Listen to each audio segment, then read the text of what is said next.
Z।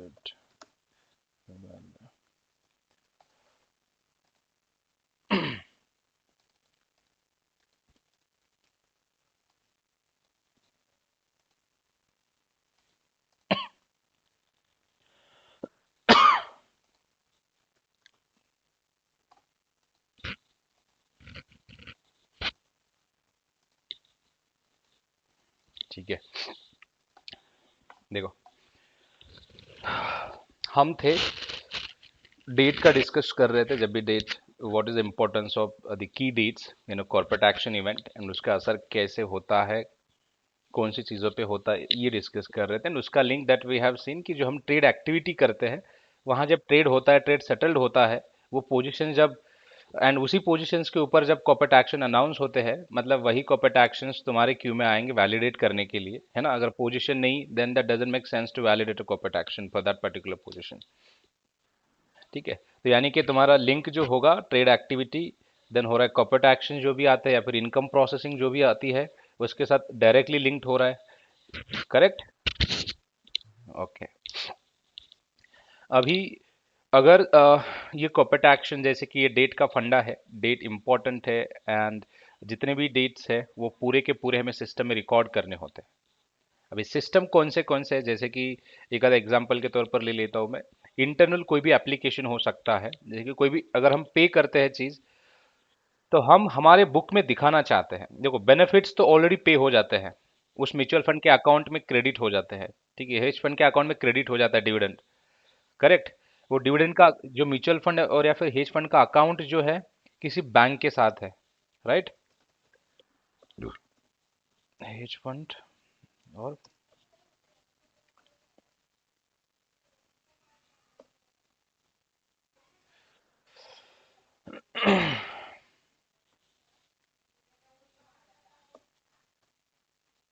Okay, okay, इनका account है, bank account होता है। हम्म।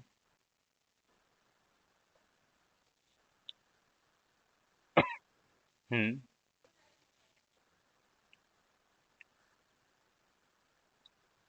सभी सभी करते हैं, वैसे ही करते हैं, अलग सा कुछ नहीं करते हैं।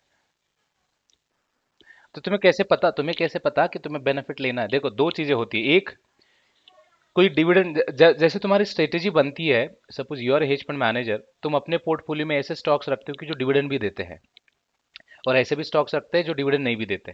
जो डिविडेंड्स नहीं देते उनका कैपिटल एप्रिसिएशन, जो कैपिटल गेन होता है ना, बहुत ज्यादा होता है वो। जैसे कि अभी एनएमडीसी कंपनी है, उसका प्राइस देखना, बहुत ही, अभी तुम्हें दिखा भी देता हूँ मैं कि समझ में आएगा कि एक्चुअली होता क्या है मार्केट में, ताकि डाउट ना रहे दिमाग में, और मुझे डाउट के साथ काम करना बिल्कुल पसंद नहीं है। ओ एनजीसी नहीं, ओ एनजीसी नहीं, एनएमडीसी। ठीक है,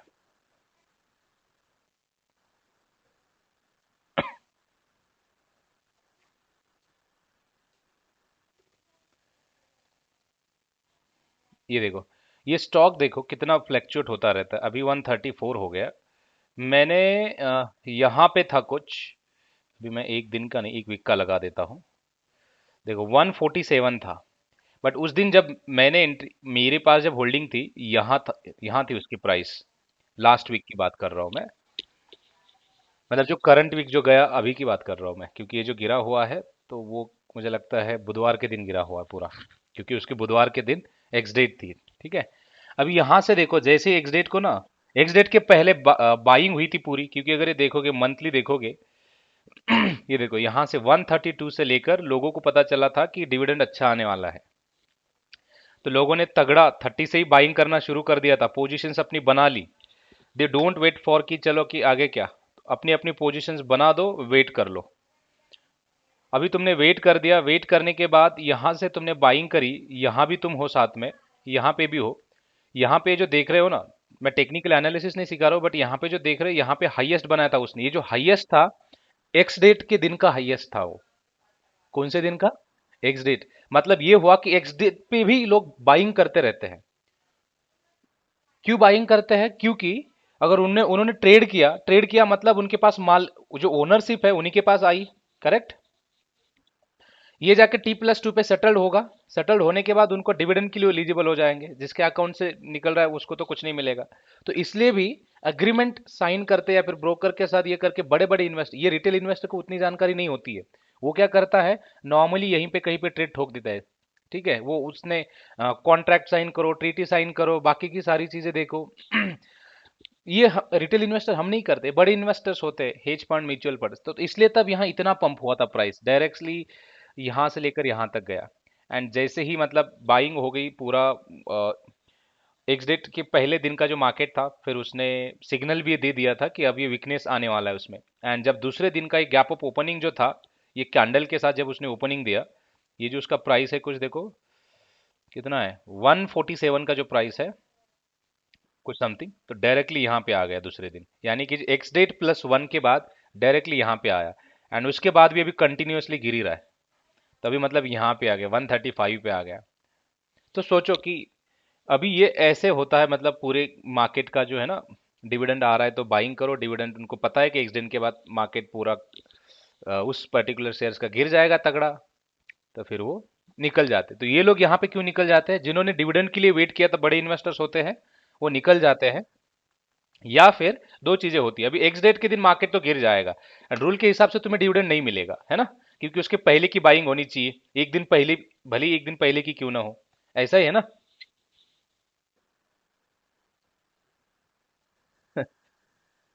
नहीं नहीं, एक्स डेट मतलब कोई भी डेट होती है जो कंपनी अनाउंस करती है कि उस दिन के पहले तुम ट्रेड करो, एंड अपने पास पोजीशन लेके रखो। कोई भी डेट, जैसे कि आज की दिन, अगर आज की एक्स डेट है, आज का दिन अगर एक्स डेट है।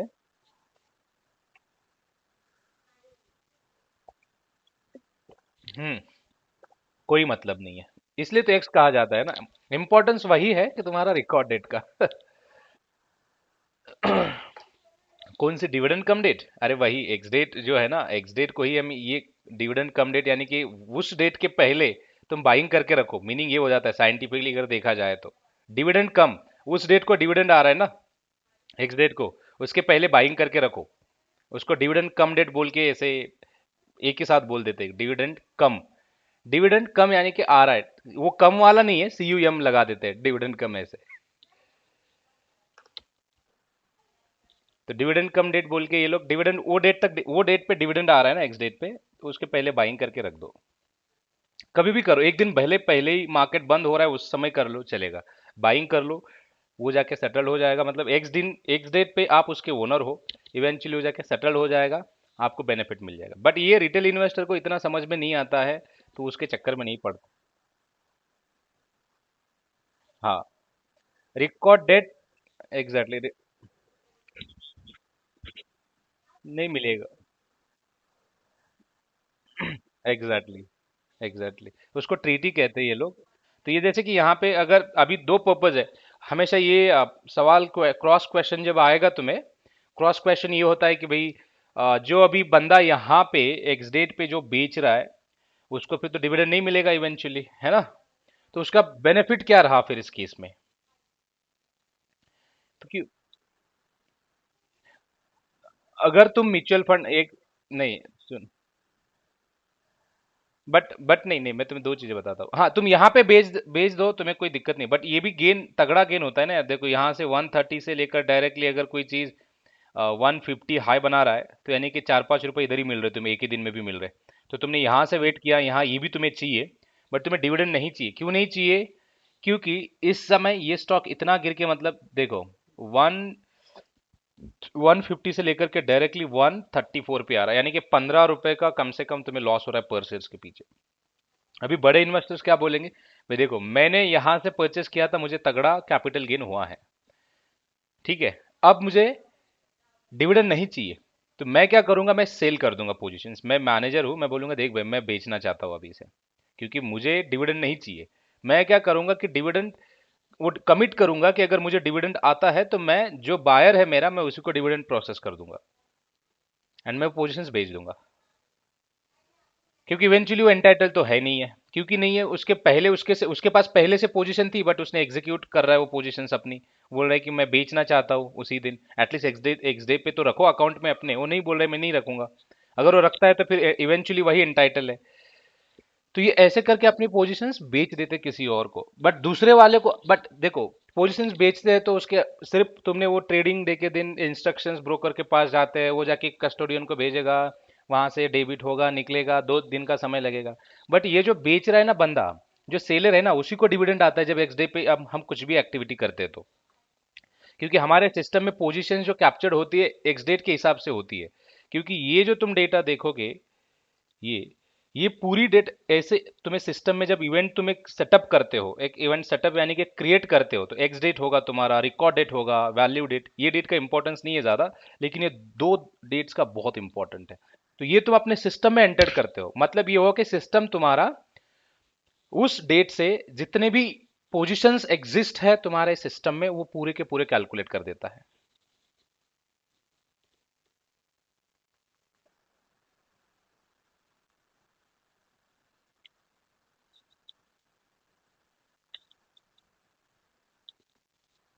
हाँ, अग्रीड। हाँ, चले वो एंटाइटलमेंट डेट जो भी हो, ठीक है, वो तो ट्रेड डेट होता है इवेंचुअली। एंटाइटलमेंट डेट मतलब तुम्हारा ट्रेड डेट है, उसके पहले से पोजीशन है, मतलब एक्स डेट पे पोजीशन है उसके पास, है ना? लॉजिक नहीं समझा?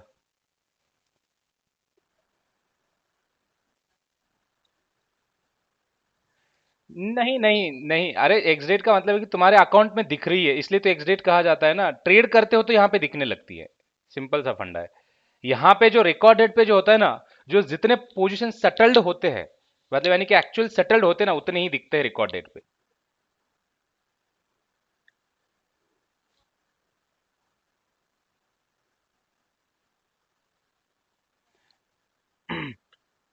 हाँ, एंड यहाँ पे अगर देखोगे तो यहाँ पे जब इवेंट प्रोसेस जब सेटअप होता है एक्स डेट के हिसाब से होता है, जो भी कॉर्पोरेट एक्शन हम बिल्ड करते हैं।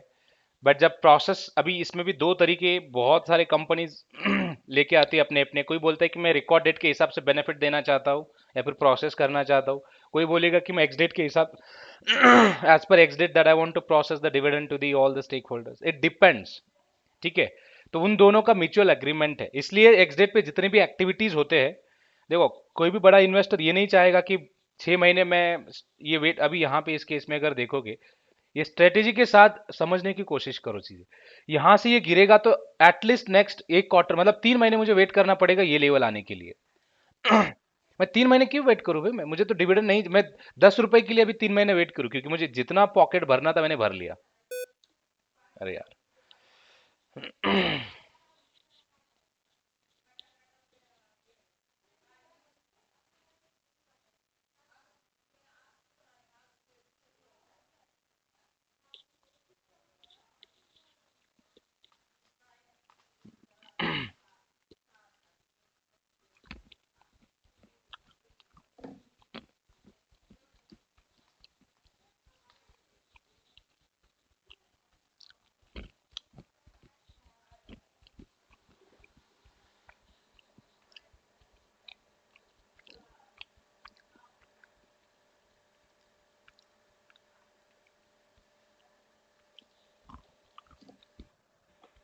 हेलो। नहीं, लाइट गई थी, अभी पावर गई है तो मैंने मोबाइल कनेक्ट कर लिया। ठीक है, तो इस स्ट्रेटेजी के साथ अगर if you try to learn ना, तो समझेगी चीजें, तो कोई रुकना नहीं चाहेगा। इसलिए अग्रीमेंट करके गारंटी, मतलब एश्योरेंस दे के निकलना चाहता है कि भाई देखो, मैं तुम्हें डिविडेंड का एश्योरेंस दे रहा हूँ, जो मेरे अकाउंट में आएगा मैं तुम्हें प्रोसेस कर दूंगा, बट मुझे डिविडेंड नहीं चाहिए, मुझे कैपिटल गेन से मैंने जेब भर दी, मैं निकल रहा हूँ, अभी तुम बैठो।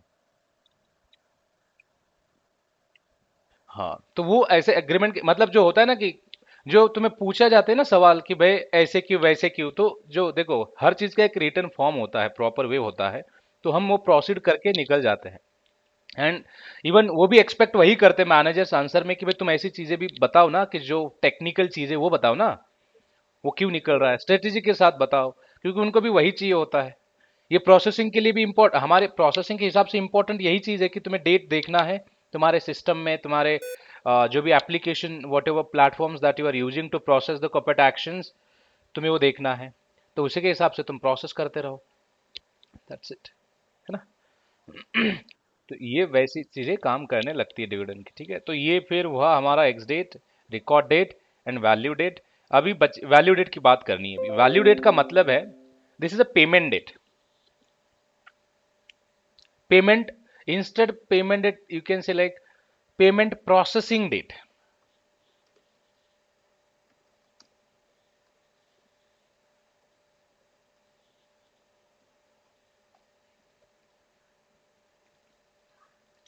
Else system processing date.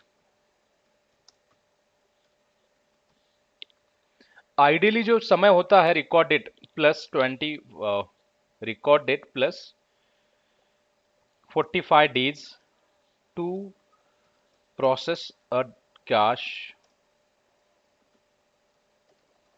payment to the shareholders.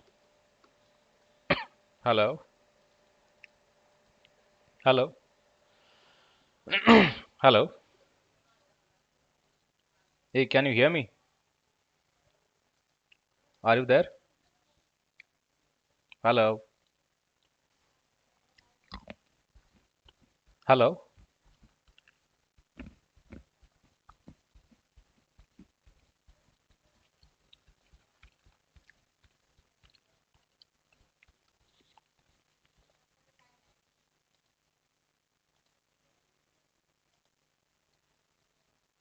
hello.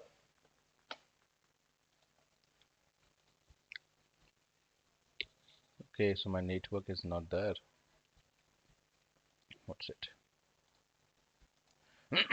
Hello, hello,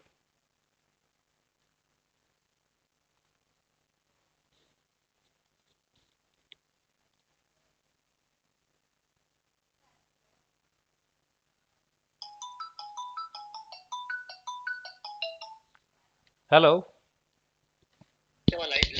नहीं नहीं, अभी मैं हूं ना, उधर ही हूँ स्टिल। बट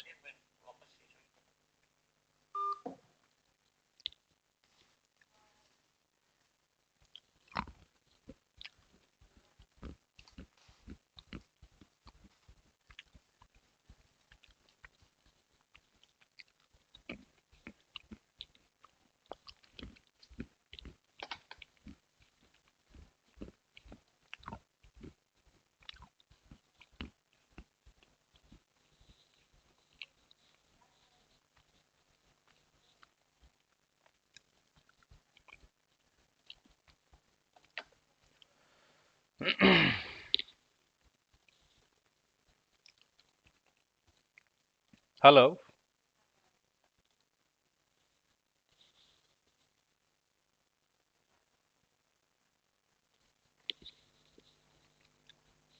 व्हाट हैपेंड यार?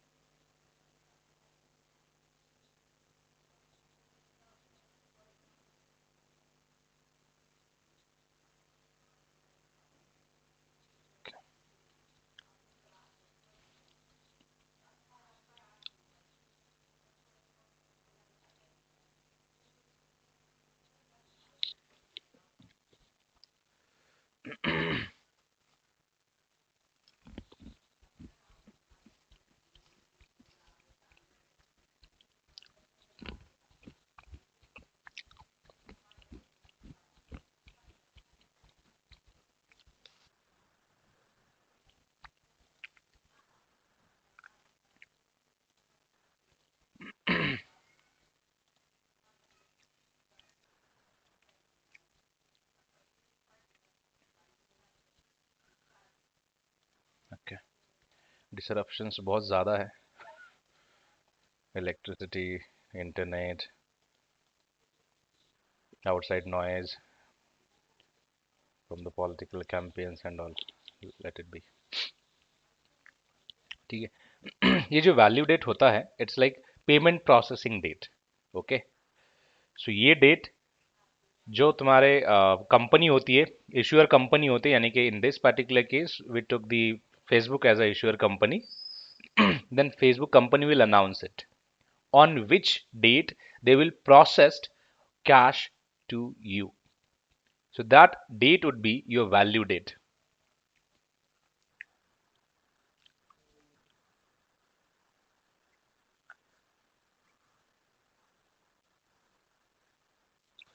नहीं, लॉजिक समझो, जैसे कि अभी अभी यहां तक क्या हो रहा है, जैसे कि एक्स डेट होगी, पोजीशंस वैलिडेट होगी, सब हो गया। बट जो कंपनी के तरफ से भी, इश्यूअर की तरफ से भी, उसके बुक्स अकाउंट में रिकॉर्ड करके तुम्हें कितने लोग एक्चुअली शेयर होल्डर्स है इस डेट तक, उन्हीं को पैसा भेजेगा ना वो। हाँ, मतलब एक्चुअली डेबिट सेटल्ड होगा कैश, इवेंचुअली कंपनी के साइड से कैश कब सेटल्ड होता है, जब हमारे अकाउंट में आता है तब, है ना। एंड उसका जो ड्यूरेशन है, इट इज लाइक 45 डेज। ठीक है, अगर टेक्निकली अगर कोई पूछता है ना, ये विद इन दैट तुम्हें कभी भी आ सकता है, रिकॉर्डेड प्लस 2 पे भी आ सकता है, 3 पे, 4 पे, ऐसा कुछ फिक्स्ड है नहीं उसके लिए, but it should be received within 45 days from the record date. Yes. नहीं नहीं, मैंने बोला कि रिकॉर्ड प्लस 2 हो सकता है, 1 हो सकता है, या फिर उसके विद इन 45 डेज कभी भी आ सकता है, उसका कोई ऐसे फिक्स नहीं, बट वो डेट अनाउंस करते उसके उनके उनके कन्वीनियंट के हिसाब से।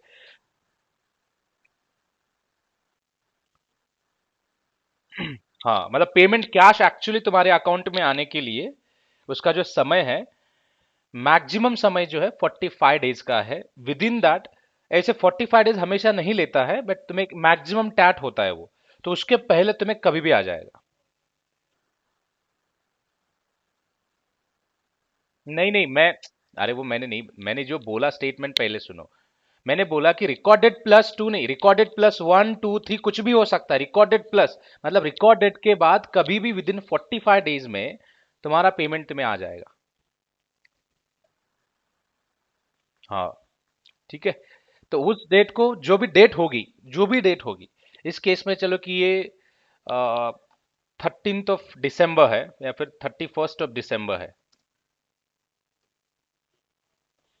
तो ये है तुम्हारा वैल्यू डेट। मतलब यानी कि कंपनी ने बोल दिया है कि मेरी टीम इस डेट पे तुम्हें पेमेंट प्रोसेस करने वाली है। तो अगर इस एग्जांपल के तौर पर if we consider this, then for you the 31st of December would be the value date for your corporate action event. On that particular date, you will receive cash from the Facebook company. ठीक है, ये हुआ value date का फंडा। अब इसमें एक twist आता है, जब तुम्हें पूछे जाएंगे सवाल, क्यों पूछे जाएंगे, क्योंकि corporate action is one of the integral part of this entire hedge fund accounting और mutual fund accounting life cycle. Integral means integral, उसका उसके उसको तुम सेपरेट नहीं कर सकते, सेपरेटली नहीं पढ़ सकते। ठीक है, इसलिए कई बार सवाल उसके ऊपर आते हैं कि what is the difference between value date and payment processing date और पेमेंट डेट देन। हाँ, पेमेंट डेट, जैसे कि अभी ये जितने भी डेट्स होते हैं ना, मैंने यहाँ पे गलत लिख दे तो ये इसके अंडर जाएंगे, टैब होगा। मैं वो बताता हूँ रीजन क्या है उसका। ये तो 31 ऑफ दिसंबर कंपनी ने कंफर्म किया है कि will process the payment on 31 of December. ठीक है। हेलो।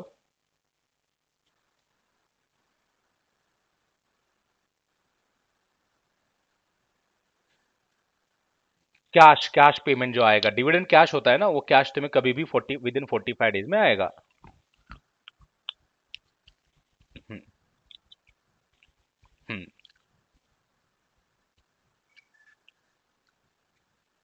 हाँ,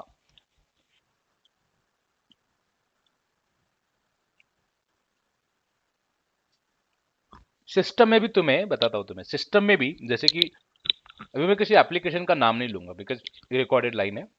तो मानो कि एक एप्लीकेशन है इंटरनल जिसका नाम है XYZ। ठीक है, ये एप्लीकेशन है, उस पर तुम्हें जब इवेंट तुम क्रिएट करोगे, तुम्हारे हाथ में जब ये इवेंट आएगा, एक्स डेट तुम्हें इनपुट करना पड़ेगा, रिकॉर्ड डेट करना पड़ेगा, है ना।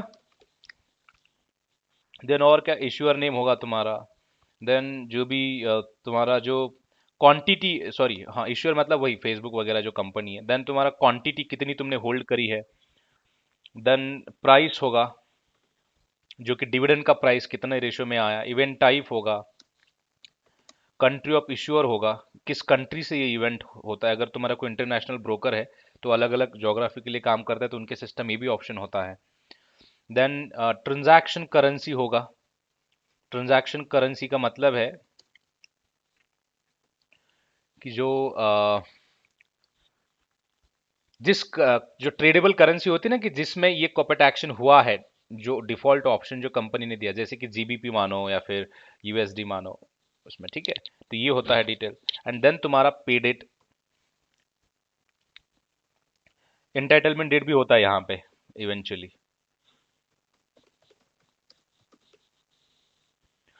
ठीक है। देन तुम्हारा होगा यहाँ पे, और ट्रांजैक्शन टाइप के बाद होगा वैल्यू डेट होगा, एंड पे डेट। पे डेट को कभी मतलब बहुत सारे सिस्टम्स में ऐसे लिखा जाता है, ये अपने अपनी सिस्टम की भाषा है, जैसे कि इसको सिस्टम प्रोसेसिंग डेट भी बोलते हैं। वो क्यों बोलते हैं, I put an example there, ये क्यों बोलते हैं, ठीक है। इसके मतलब इस इंफॉर्मेशन के बगैर, इसमें और एक चीज भी मैं भूल गया शायद, आइडेंटिफायर जो होता है, जैसे कि आईडी जो होते हैं, उसमें आइजिन है तुम्हारा, देन क्यूसीफ है, देन तुम्हारा सिडॉल है। ये नंबर्स, ये आइडेंटिफायर्स है जिसके थ्रू, एंड ये चाहिए तुम्हें। क्यों चाहिए, ताकि जब तुम परचेस वगैरह कुछ करते हो, जब तुमने फेसबुक के शेयर्स तुमने परचेस किए थे, उसकी जब तुम्हारी होल्डिंग होती है, वो इसी आइजिन के ऊपर है, तुम्हारे सिस्टम में है, करेक्ट। जब तुम उसी आइजिन के ऊपर जाके कोई इवेंट क्रिएट करोगे, तभी उसी जब फेसबुक के शेयर्स तुम्हारे सिस्टम में, मतलब उस कॉर्पोरेट एक्शन इवेंट में कैप्चर होंगे।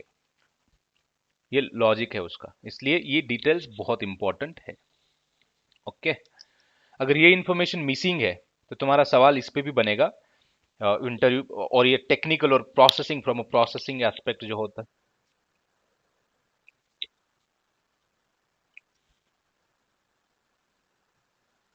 हाँ, तो ये हर एक के लिए सेम ही होता है, बट हर एक का जो आइजिन अलग होगा, एग्जिट अलग होता है, रिकॉर्डेड अलग होता है, यही होता है, बाकी कुछ नहीं, क्वांटिटी वगैरह। ये मतलब ये एक सिस्टमैटिक प्रोसीजर है। इतनी इन्फॉर्मेशन, मतलब ये इन्फॉर्मेशन रिक्वायर्ड है to create a corporate action event.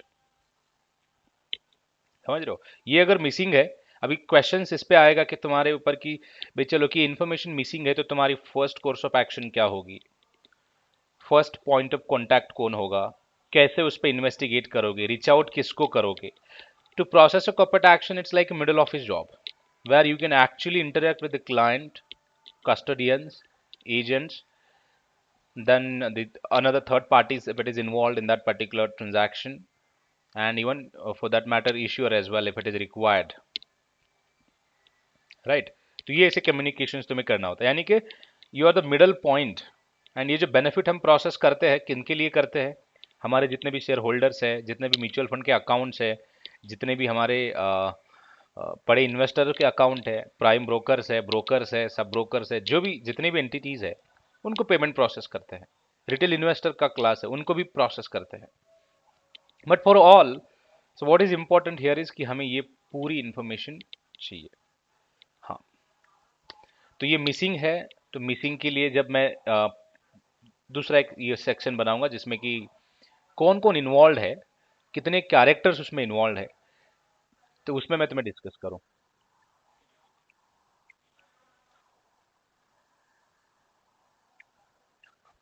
जैसे कि मैंने दो चीजें बताया तुम्हें, कि ये कॉर्पोरेट एक्शन ऐसा है ना प्रोडक्ट, कि कहीं अगर तुमने म्यूचुअल फंड और हेज फंड में बिजनेस करने के लिए, मतलब वहां पे प्रोसेसिंग करने के लिए गए, तो एक ही बंदा होगा जो पूरे के पूरे एक्टिविटीज कर रहा है, तो उस केस में ये पूरी चीजें तुम्हें ही करना है। एंड अगर वैसा कभी कभार होता है ना, कि मतलब बहुत सारी कंपनियां अभी स्टैंडर्डाइज बना है थोड़ा, कि कॉर्पोरेट एक्शन के लिए कोई अलग टीम होगी, इनकम के लिए कोई अलग होगी, कोई फीस के लिए अलग होगी, कोई अक्रूवल कैलकुलेशन के लिए अलग होगी, कोई ट्रेड प्रोसेसिंग के लिए अलग होगी, एंड उन्हीं का एक डायरेक्टर होगा जो सबको मॉनिटर कर रहा है।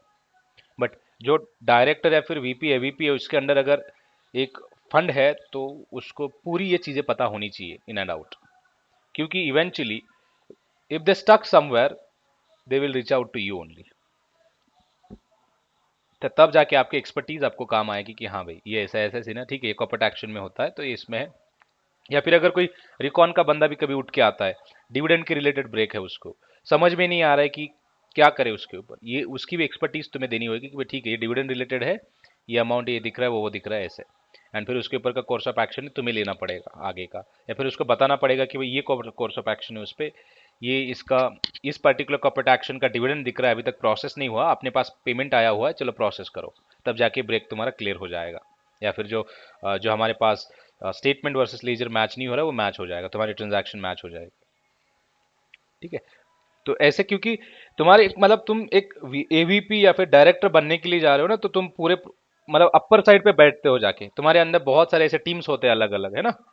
तो जब भी बंदे कुछ स्टक होते हैं तो directly they will approach to their director, they will approach to their AVPs VPs जो भी है। एंड अगर इसमें हाँ तुम्हारे पास फिर हाँ, अगर तुम if you are not able to do it और not able to reconcile it, even you can approach to your senior member और tenured or the expert process experts, and then if even they are not able to do it, then only the one that the client can help you on this then। अभी उनके ऊपर तो कोई है ही नहीं है। ऐसे बहुत सारे ब्रेक्स भी पड़े रहते हैं, 5-5 10-10 हज़ार ब्रेक सिस्टम में पड़े रहते हैं, सालों सालों तक पड़े रहते हैं। अरे बहुत दिक्कत रहती है। मैंने बोला ना कि अगर तुमने कॉर्पोरेट एक्शन में कभी जिंदगी में काम किया ना, तो तुम्हारा जो ब्रेक रेजोल्यूशन का जो तरीका है ना पूरा बदल जाएगा। तो तुमने रिकॉन ये चिंदी जितनी भी प्रोसेस है, ट्रेड प्रोसेसिंग जितना भी बिजनेस है, हेज फंड में जैसे कि डिफिकल्ट चीज यही है कि फीस कैलकुलेशन का, क्योंकि वो सीरीज वगैरह मेथड्स आते हैं। बाकी हेज फंड और म्यूचुअल फंड में कुछ भी फर्क नहीं होता। हाँ, उसके स्ट्रेटेजीज वगैरह अलग अलग है इवेंचुअली, कि नॉट रेगुलेटेड रेगुलेटेड में फर्क है, तो फिर स्ट्रेटेजीज वो पूरा रिस्की बिजनेस खेलते हैं हेज फंड वाले, कुछ भी नहीं देखते जहाँ। हाँ ठीक है, तो ये बात थी यहाँ हमारी वैल्यू डेट की। तो अभी देखो वैल्यू डेट का मतलब हुआ कि ये पेमेंट डेट पे मुझे पेमेंट आना चाहिए, मुझे पेमेंट जितना भी है, अगर इस केस के अगर हम बात करें तो हमारा इतना पेमेंट है, ये हमारा रेशो है। ओके, 0.2 ये हमारा रेशो रहा है, ये हमारी इतनी क्वांटिटी रही है if I am not wrong. And then ये इवेंट टाइप है हमारा dividend, country of issue let's say US,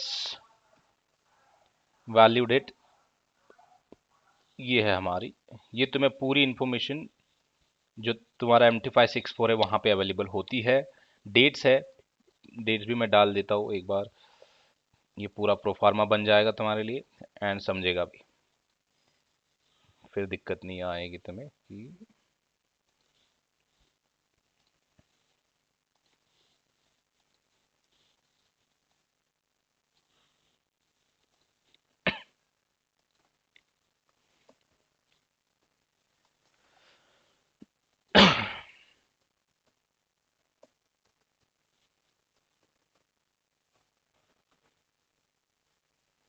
method कुछ है ना।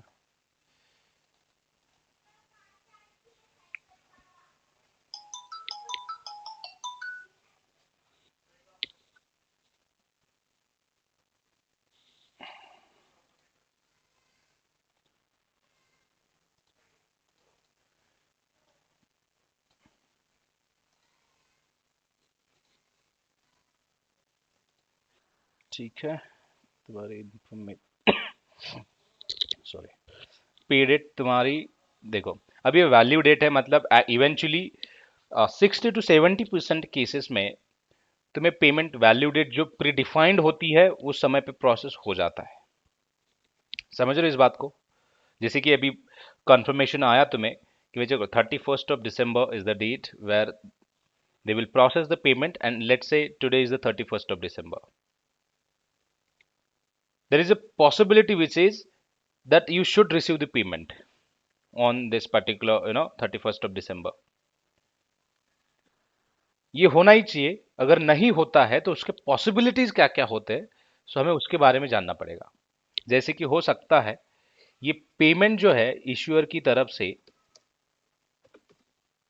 लेट आया, जो बिजनेस बैंकिंग आवर्स जो होते हैं उसमें नहीं आया, तो उस केस में पॉसिबिलिटी ये बन जाती है कि तुम्हें पेमेंट उस दिन नहीं आएगा। करेक्ट, क्योंकि ये पेमेंट आता किनको है?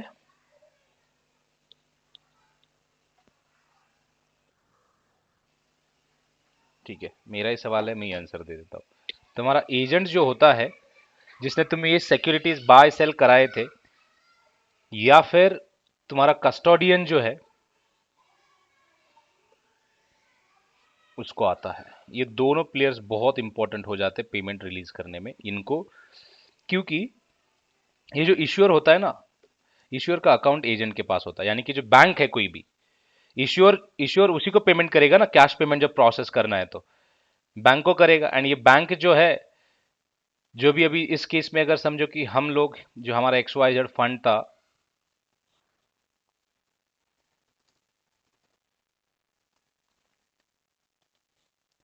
हमें प्रोसेस करेगा ना बैंक, क्योंकि ये एजेंट बैंक फीस भी लेता है खुद की, एजेंट फीस लेता है पेमेंट प्रोसेसिंग करने के चार्जेस वगैरह। तो इसको इश्यूअर ने क्या कर दिया कि इसको पेमेंट लेट प्रोसेस कर दिया, एजेंट बैंक के अकाउंट में आया नहीं, फंड अवेलेबल हुआ ही नहीं। तो फिर इम्पैक्ट इस पे हो जाएगा कि उस दिन on 31st of December you will not receive payment from the agent then, right? Then agent will process payment to you the day after tomorrow or very next business day, simple. तो ये payment मुझे आया, late से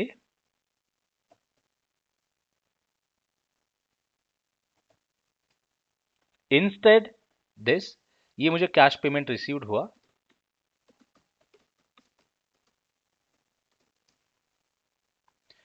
तो अभी मेरे लिए जो पे डेट है, मैं जो प्रोसेस करने वाला हूं, अभी जो मैं प्रोसेस करूंगा कैश, मैं अपने बुक्स में तो जो एक्चुअली पे डेट है, जहां जिस डेट पे आया या फिर जिस डेट को मैं प्रोसेस कर रहा हूं वही डेट लिखूंगा ना।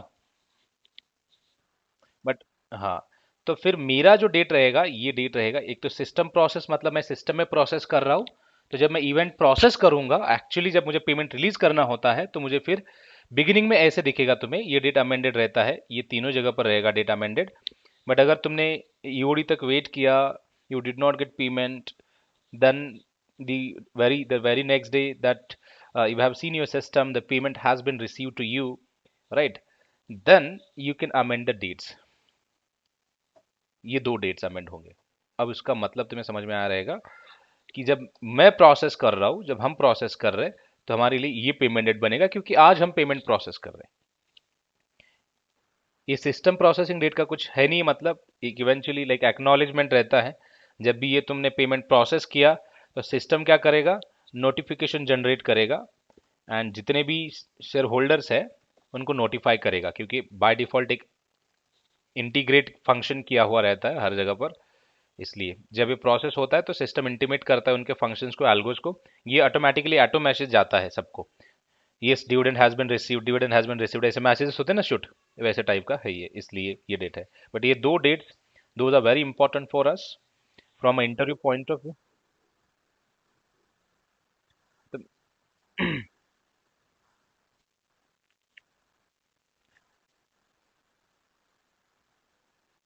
अरे सेम डेट पे आया तो मैंने तो वही तो बोला, 65% केस में तो तुम्हें आ रहा है, तो तुम्हें वैल्यू डेट पे डेट सभी एक ही रहेगा ना।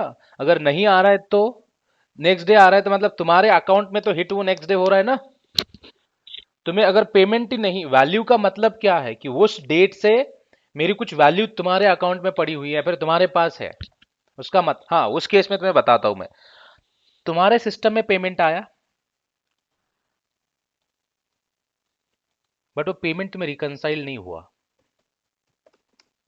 यानी कि तुम्हें मिला ही नहीं उस दिन पेमेंट। बहुत बार होता है, suppose you are processing more than 100 dividends at a time, and if you have payment received via the wire payment transfer system, so there is a chances to miss the that particular transactions from your end, and this is a you are not possibility, and there is like fair,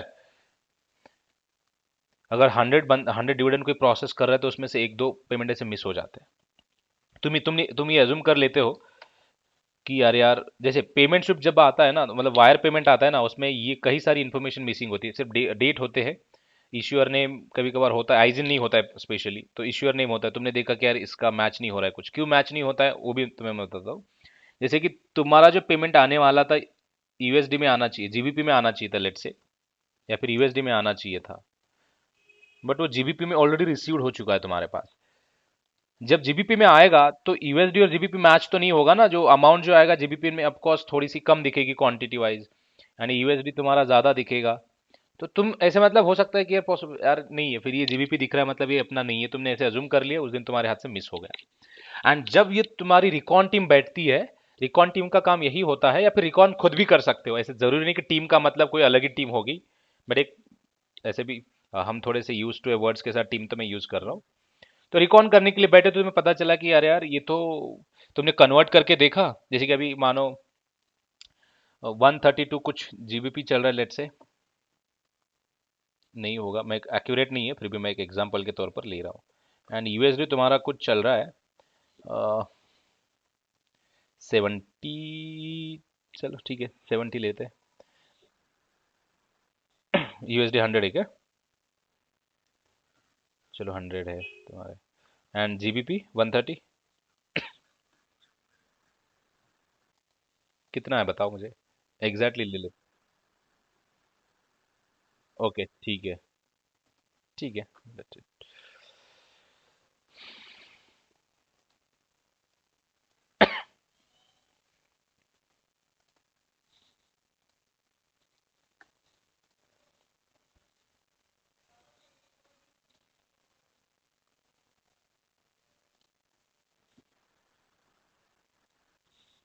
ठीक है, तो ये हुआ तुम्हारा exposure.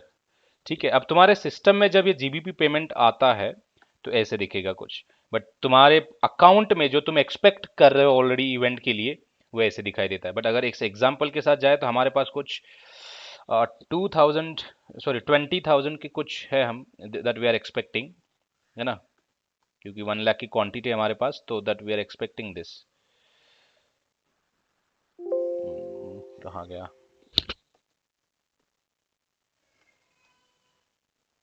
And यहाँ पे अगर उसको मैं प्रोपोर्शनेटली देखूँ तो कितना दिखाई देगा भाई?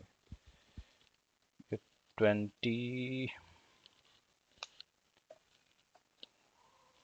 20 इंटू, अगर मैं करूँ तो 1 पॉइंट कितना, 7, 0.7।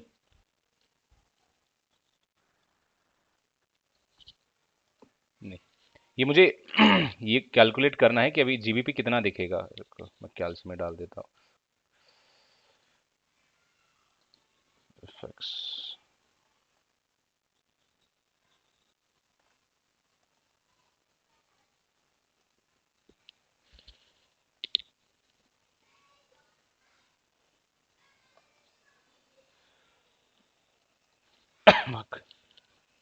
जीबीपी जीबीपी जीबीपी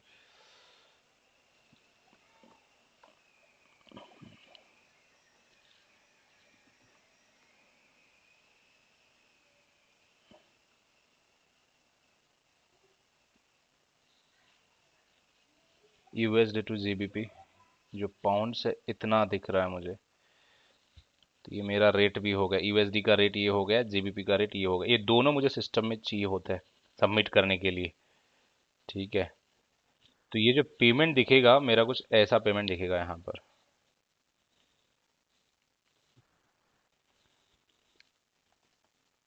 यहाँ पे तुम्हें, अब देखो कि तुमने कितना मतलब डिफिकल्ट है ना कि अंडरस्टैंड करने के लिए भी, तुम्हें सेम नाम वगैरह सब इन्फॉर्मेशन मैच हो रही है, बट तुम्हारे पेमेंट जो है यूएसडी की जगह जीबीपी में आया, वो भी इतना दिख रहा है, तो इजीली कैच नहीं होता है, तो तुम्हारे एंड से मिस हो गया। इवेंचुअली जब मिस हो जाता है तो तुम्हें सेकंड डे या फिर ईओडी, या फिर जब मार्केट बंद हो गया, ऑफिस तुम्हारा बंद हो गया, अभी नेक्स्ट डे जब आए तो पता चला कि यार यार एक पेमेंट दिख रहा था मुझे, थोड़ा सा मैं उसके ऊपर स्केप्टिक था कि पेमेंट है या नहीं है ये, बट जब तुमने एक्चुअली उस यूएसडी को कन्वर्ट करके देखा तो तुम्हारी कुछ एग्जैक्टली अमाउंट मैच हो रही है, मतलब USD GBP to USD match हो रही है, तब तुम्हें पता चला कि यस, तो मतलब ये मेरा ही पेमेंट है। तो उस केस में तुम्हें, जैसे अपन ने जैसे एफएक्स एक्टिविटी कर दी, इसको तुम एफएक्स एक्टिविटी बोलोगे। इतना डिटेल्स में कोई पूछेगा तो भी रख लेना, कैरी कर लेना एडिशनल इन्फॉर्मेशन, कोई प्रॉब्लम नहीं, दिक्कत तो है नहीं।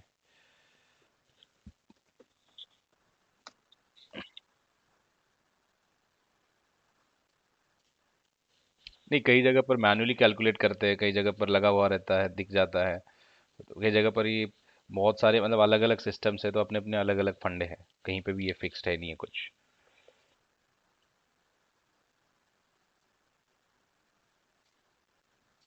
नहीं, सिस्टम के सिस्टम थ्रू ही करना है, बट जो जैसे कि एफएक्स कैलकुलेट करके वो अमेंड तो करना पड़ेगा ना रेट अभी सिस्टम में तुम्हारे। करेक्ट। तुम्हें रेट अमेंड करना पड़ेगा कहीं जाके। ये कैसे होता है ना कि ये जाके हम लोग क्या करते हैं ना कि अभी मेरे पास तो जीबीपी आए, बट मुझे तो पेमेंट यूएसडी में देना है। तो मैं क्या करूंगा कि जीबीपी मेरे जो अपने बैंक का अकाउंट होता है ना उनको जीबीपी के अकाउंट में ट्रांसफर करूंगा पहले, है ना। हाँ, ट्रांसफर कर दिया मैंने वो। एंड एक्चुअली करना होता है ये, ठीक है, मैं ऐसे ही तुम्हें इसके लिए नहीं बोल रहा, प्रैक्टिकली यही करना होता है, तो हम यही करते हैं। तो जीबीपी में ट्रांसफर करूंगा बैंक अकाउंट को, वहां से जो उनका यूएसडी का अकाउंट होगा वहां से मैं इतना अमाउंट $2000 के आसपास जो मैं वहां से डेबिट करूंगा, क्योंकि मुझे यही चाहिए। एंड ये डेबिट करके मेरा जो इवेंट है ना, कॉर्पोरेट एक्शन इवेंट है ना, उसके अकाउंट पे लाके रखूंगा, ताकि मुझे यही पे करना है। कोई यूएसडी में मांग रहा है तो how can I process that event in GBP.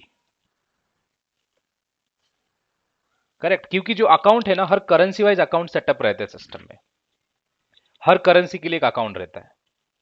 तो अगर मैं आईएनआर का अकाउंट है तो मैं जीबीपी का पेमेंट ले रहा हूं तो नहीं होगा। जीबीपी का पेमेंट जीबीपी के थ्रू ही प्रोसेस होना चाहिए, आईएनआर का आईएनआर के थ्रू, यूएसडी का यूएसडी के थ्रू, हर एक अकाउंट अपने अपने अकाउंट से ही प्रोसेस होना चाहिए। ये सिंपल लॉजिक है।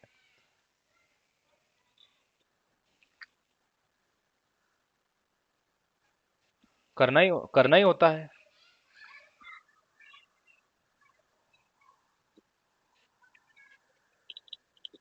Based, yes exactly. एंड अगर तुम हाँ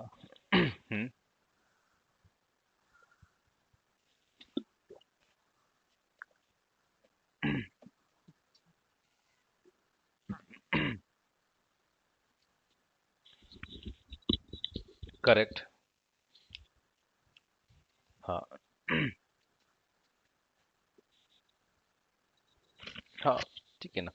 तो ये तुम्हें फिर अभी तुमने क्या कर दिया, एपेक्स कर दिया, बट जैसे मैंने बोला कि एक अकाउंट से तुम्हें खुद के बैंक अकाउंट से जो जीबीपी पड़ा हुआ है तुमने वहां से डेबिट कर लिए, ठीक है।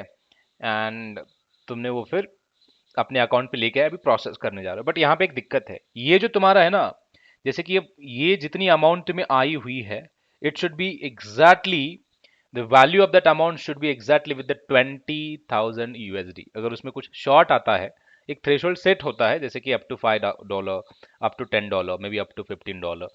जैसे कि अभी ये जो अमाउंट आई है उसमें थोड़ा सा गैप दिख रहा है, कुछ $5-10 तक डिफरेंस आ रहा है, that is fine, right? But that is again depends on that particular company, if they have allowed you or not.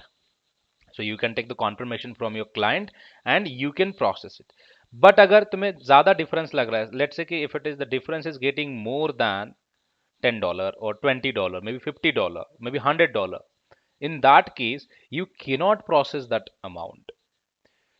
So your first step would be you will have to reach out to the payment processor or payment the agent bank who have processed the payment to you, उनसे भी confirm कराओ कि भाई देखो कि क्या हुआ exactly exactly। तो वो लोग हो सकता है कि उसका जो रेट है ये रेट है चेंज हुआ हो, या फिर इसको फीस अप्लाइड हुई हो, कुछ चेक फीस वगैरह होती है।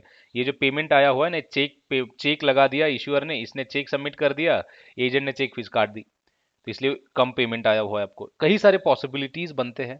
तो ये भी सिनेरियोज आपको कई बार पूछा जाएगा कि भाई क्या क्या सिनेरियोज हो सकते हैं जब पेमेंट तुम्हें लेस आता है।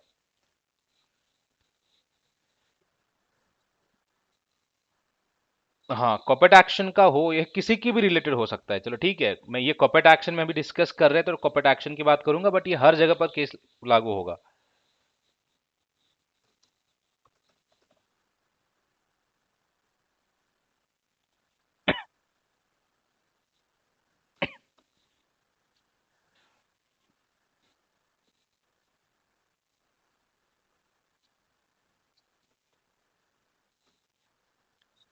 हाँ, तो अभी तुम्हें और एक चीज बताना मैं भूल गया यहाँ पे।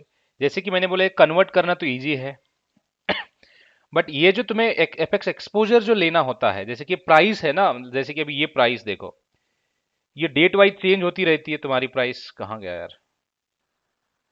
हाँ, ये तो चेंज होता रहता है ना on a daily every moment, this is like volatile market, ठीक है। तो तुम्हें इसलिए उस केस में तुम्हें जो पेमेंट यानी कि वैल्यू डेट जो होती है ना, वैल्यू डेट के हिसाब से तुम्हें चेक करना होता है वैल्यू डेट को।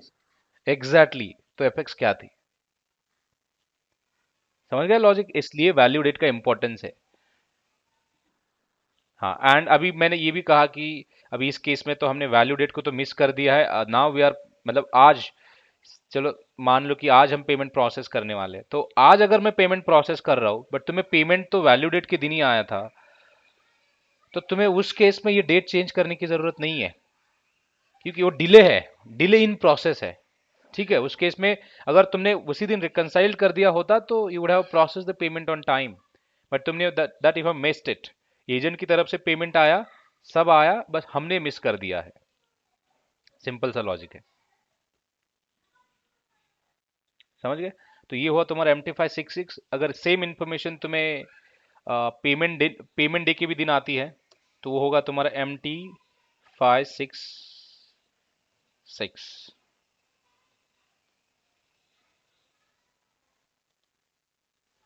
तो उसमें जब एडिशनल क्या ऐड होगा ये तुम्हें मैं बताता हूँ। एडिशनल ये ऐड हुआ होगा कि ये उसमें क्रेडिटेड डेबिटेड ऑप्शन जब तुम्हें दिखाई देता है कि क्रेडिट हुआ है, एक्चुअली वो मैसेज तब आता है कि तुम्हारे अकाउंट में, तुम्हारे बैंक अकाउंट जो होगा तुम्हारी जिस ब्रोकर के साथ या फिर जिस, जहां पर भी, wherever you are working, so in that particular account you have received the $20,000, and once you received that, the system will generate the notification for you and you will get notification via MT566। MT का मतलब है कि message, T का मतलब है type, message type code, MT566। This is the notification for once you received payment for a corporate action purposes।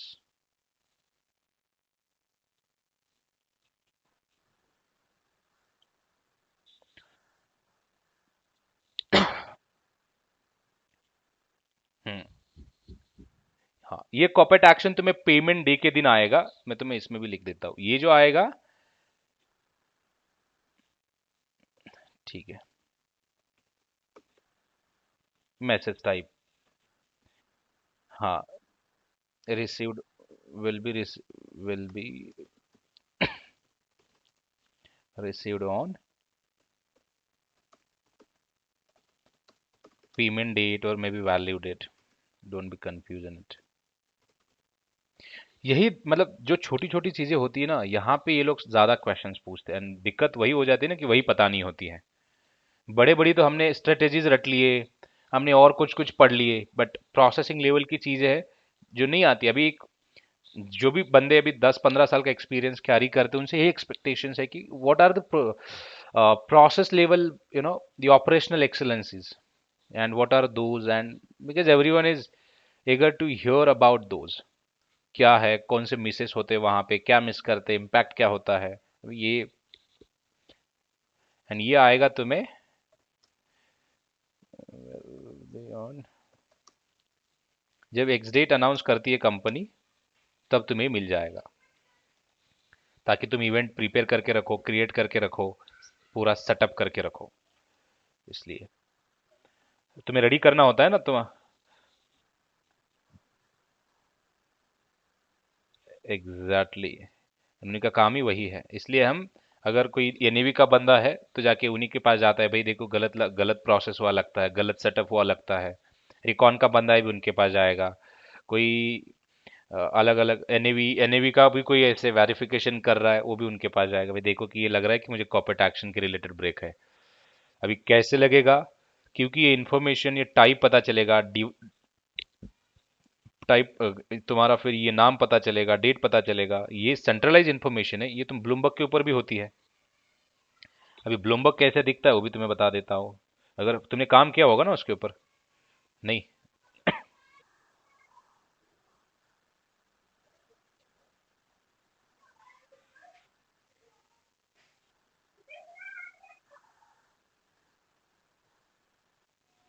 Okay, कोई बात नहीं। देखो, कॉर्पोरेट एक्शन के जैसे प्रोसेसेस है ना, ये प्रोसेसेस भी तुम्हें आराम से मार्केट में, मतलब हाई पेइंग जॉब भी दिला सकती है, और मतलब आराम से कमाओगे, ऐसा सीन है। कहाँ है भाई?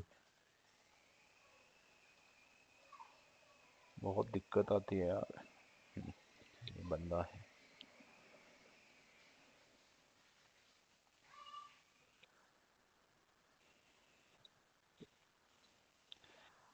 और 1 साल ही हो गया मुझे, मैं देख रहा हूँ, बट मुझे देखो, मैं इतना मेहनत करवा के लेते मुझसे तो। अभी ट्रेनिंग डिपार्टमेंट में हैंडल करता हूँ, हर एक प्रोसेस का मैं हैंडल करता हूँ, मैं कई सारे काम करता हूँ, फंक्शंस करता हूँ, बट वैसे अगर मुझे कोई मिलना भी चाहिए, सामने वाला पैसा दे, अभी मैं इतने सारे स्किल्स लेके जाऊँ, मुझे मेरे से काम ही करवा रहा है, पैसा नहीं दे रहा, तो डजंट मेक सेंस। अभी किसी भी प्रोसेस के लिए बिठाओ, मैं काम करूंगा, हेज फंड के बिठाओ, प्राइवेट में किसी भी बिठाओ, बट वो काम उतना करवाते हैं, ट्रेनिंग दिलवाते हैं, सब चीजें करवाते हैं, बट प्रॉब्लम ये आती है कि पैसा देते हैं। बट ठीक है, अभी अभी मैंने ज्वाइन किया एफआईएस तो, एंड मुझे यहाँ पे समय मिलता है ऑनेस्टली, नहीं तो मैं तुम जैसे लोगों को ट्रेनिंग नहीं दे पाऊंगा। तो सोच रहा हूँ कि जितना 20-25 हज़ार एक्स्ट्रा मिलेगा कहीं से, तो इतना तो मेरे क्लाइंट दे देते हैं मुझे। तो फिर मैं, द डजन मेक सेंस कि 20 हज़ार के लिए मैं 50 यहाँ का बिजनेस ही छोड़ दूँ पूरा। एंड यही मुझे, और एक चीज़ है कि हमेशा मेरे स्किल्स अपग्रेड ही रहते हैं ना, क्योंकि हर चीज़ में पढ़ता हूँ ये चीज़ें, तो मैं इतना ट्रेनिंग दे दे के मेरा मतलब अभी तक जितने भी प्रोसेस का मैंने ट्रेनिंग दिया ना, तो मैं ट्रेनिंग मतलब सब लोगों को ट्रेनिंग दे दे के परफेक्ट बनाऊं मैं उसमें अभी, ऐसा सीन है। क्योंकि जॉब छोड़ने के बाद कोई भी याद रख नहीं पाता, तुम्हें भी वो चीज़ पता है उतनी तो। ठीक है, ये देखो, ये कॉर्पोरेट एक्शन का है, ये डिविडेंड का है, अब ये ड्रीप का है, यानी कि डिविडेंड रीइन्वेस्टमेंट प्लान का है। बट ये इंपॉर्टेंट इन्फॉर्मेशन है जो हम चेक करते हैं पूरी, इसका स्क्रीनशॉट भी लेते हैं जब, while creating a corporate action into our system, we'll have to take the sneap of this. Why? Because see, the price that we're going to be consider, the ISIN CIDOL that we required to insert in our system to create a corporate action event. But yeah, ये जो होगा already तुम्हारे system में होगा, exist होगा। ठीक है, ऐसे नहीं कि नहीं होगा, क्योंकि वो होल्डिंग तुम्हारे पास है तभी तो बेनिफिट मिलने वाला है, but that you required it some time. वो आई, ये भी सिक्योरिटी नंबर है। ठीक है, ये सब नंबर है उसका, जैसे कि अगर ये नहीं है तो उसी के भरोसे भी you can check the information, that's it. Identifiers है, इसके अलावा उसको याद मत रखो ज़्यादा कुछ। जैसे कि बैंक अकाउंट नंबर्स वगैरह होता है, तो इस सिक्योरिटी को आइडेंटिफाई करने के लिए, जैसे कि कस्टमर आईडी होता है ना, in spite of that we are having account number, again you can see the customer ID as well, this is like same, it's your customer ID. ठीक है, देन ये country of issue, country of domicile, these are also important. ये अगर तुम्हें कोई question, कभी कभार होता है ना कि अगर हेज फंड मैनेजर या फिर जो भी म्यूचुअल फंड मैनेजर या फिर फ्रॉम कॉर्पोरेट एक्शन टीम, तो वो इसी के ऊपर क्वेश्चन स्पीच करेगा, टैक्स के पर्पज से करेगा कि कंट्री ऑफ इश्यू और होना जरूरी है क्या, नहीं हुआ तो क्या इम्पैक्ट होगा। ठीक है, सिंपली बात करो, उसे बोलो कि भाई देखो, अगर कंट्री ऑफ इश्यू अपडेटेड नहीं है या फिर क्लियरली नहीं है, तो टैक्स का जो इशू होगा, कि बहुत सारे एग्रीमेंट होते हैं इंटरनेशनल लेवल पे, जैसे कि अभी यूएस की इन्वेस्टर अगर इंडिया में इन्वेस्ट करें, तो हम उनके लिए जो गवर्नमेंट ने जो बाय डिफॉल्ट दिया वाला है वो है 15% हम चार्ज करते हैं। अभी उसका eventually it was increase and ramp up to the like 22%। तो इसलिए एफआईआई ने बहुत सारी सेलिंग करी थी बीच में मार्केट में, बोले थे कि 22% हम नहीं पे करेंगे, 15-15 ही रहने दो, नहीं तो हम दूसरे मार्केट चले जाएंगे, तो ऐसे। तो ये टैक्स, फिर टैक्स के ऊपर इम्पैक्ट होता है, तो इसलिए कंट्री ऑफ इश्योर बहुत इंपॉर्टेंट है। जैसे कि यूएस गवर्नमेंट है, तो उनका भी एक टैक्स है, डिविडेंड टैक्सेबल है।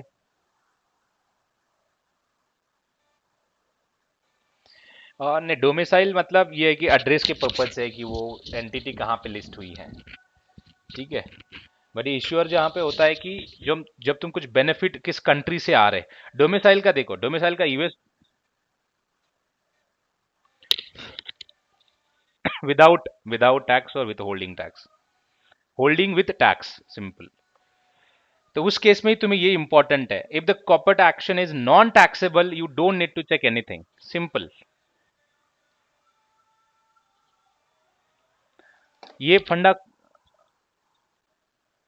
हाँ, नहीं होते बहुत सारे कॉर्पोरेट एक्शंस भी होते हैं, जैसे कि नॉन टैक्सेबल में आते हैं, तो उसमें फिर तुम्हें ये एंटिटी ये वो इतना सारा चीजें देखने की ऐसा कुछ भी जरूरत है नहीं है, तुम डायरेक्टली अपना अपना जो नॉर्मल प्रोसीजर है उसी के हिसाब से तुम प्रोसेस कर सकते हो, उसमें कोई दिक्कत नहीं है फिर तुम्हें।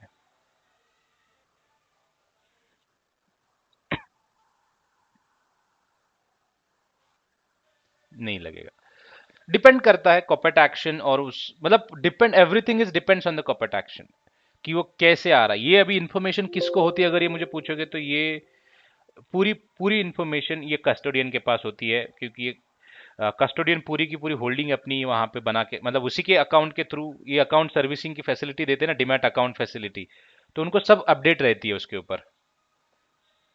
वो पूरी अपडेट तुम्हें दे देंगे, पूरी की पूरी अपडेट कि भाई ये क्या है, वो क्या है, हर चीज़ तुम्हें मिलेगी वहां से। बट हमारे लिए जो इंपॉर्टेंट चीज़ बनेगी प्रोसेसिंग पर्पज से, जो यही है कि ये इन्फॉर्मेशन मुझे चाहिए, एक्स डेट, रिकॉर्ड डेट, पे डेट। अभी पे डेट यहाँ पे अनाउंस हुई है, मतलब ये तुम्हारी वैल्यू डेट है, तो उस डेट को पेमेंट तुम्हें आना चाहिए। सिंपल है ना। टाइप, हाँ तो वैल्यू डेट सिस्टम में होगी तुम्हारी, तो वो तुम्हारा पे डेट वैल्यू डेट सेम ही बनती है, बट जब अगर नहीं आता है तो पेमेंट तुम जिस डेट पे, इसलिए तो मैंने बोला ना कि जिस डेट पे फिर पेमेंट आ रहा है तुम उसी डेट को वैल्यू डेट बोलोगे ना अभी, है ना। पे डेट, हाँ। तो ये इंपॉर्टेंट बन जाती है चीजें तुम्हारे लिए, एंड तब जाके तुम्हारा एक डिविडेंड जो होता है वो तुम्हारा प्रोसेस हो जाएगा।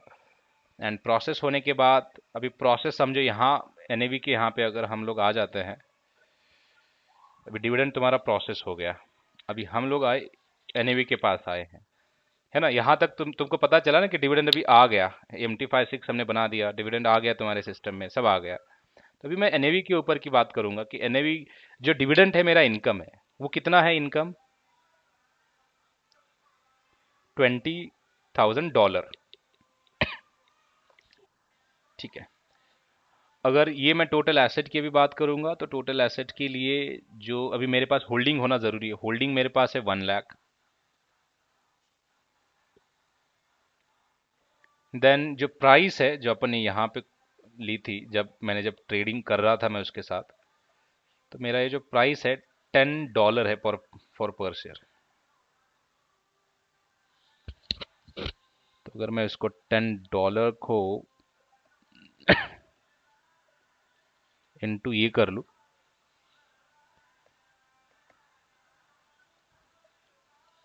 ठीक है, मेरा टोटल एसेट वैल्यू निकला,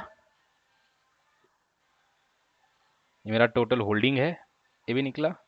ठीक है, ये मेरा इनकम है। ओके। अभी एक्सपेंडिचर्स यहाँ पर, जैसे लाइबिलिटीज और एक्सपेंडिचर्स में तुम्हारे क्या क्या हो सकता है, जैसे कि अभी मैं एनएवी डेली कैलकुलेट कर रहा हूँ, तो डेली जो फीस होगा, जो भी फीस अप्लाइड होता है अक्रूअल बेसिस पे, अगर ये म्यूचुअल फंड है तो उसका मैक्स टू मैक्स जो फीस कैप करने का तरीका है, वहाँ फीस अलग अलग है, मैं उनके नेम तुम्हें एंड में शेयर कर दूंगा, जैसे कि डायरेक्टर फीस है, बाकी सारे अंदर के इंटरनल फीस है, ऑपरेशन फीस है, प्रोसेसिंग फीस है, सभी फीस है। बट उसका जो मैक्सिमम लिमिट दिया गया है, it should be up to 2.68%।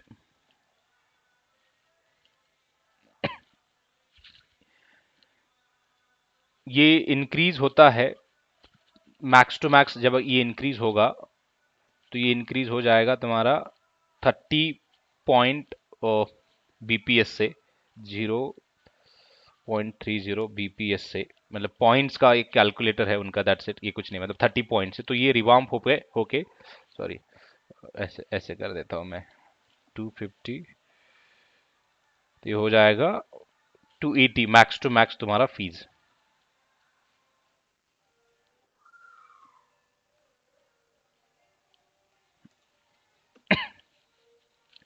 क्योंकि वहां पे जैसे इंसेंटिव फीस, परफॉर्मेंस फीस, ये नहीं होता है, ये सभी इसी फीस के अंडर इंक्लूड होता है, सब हेड्स, है ना।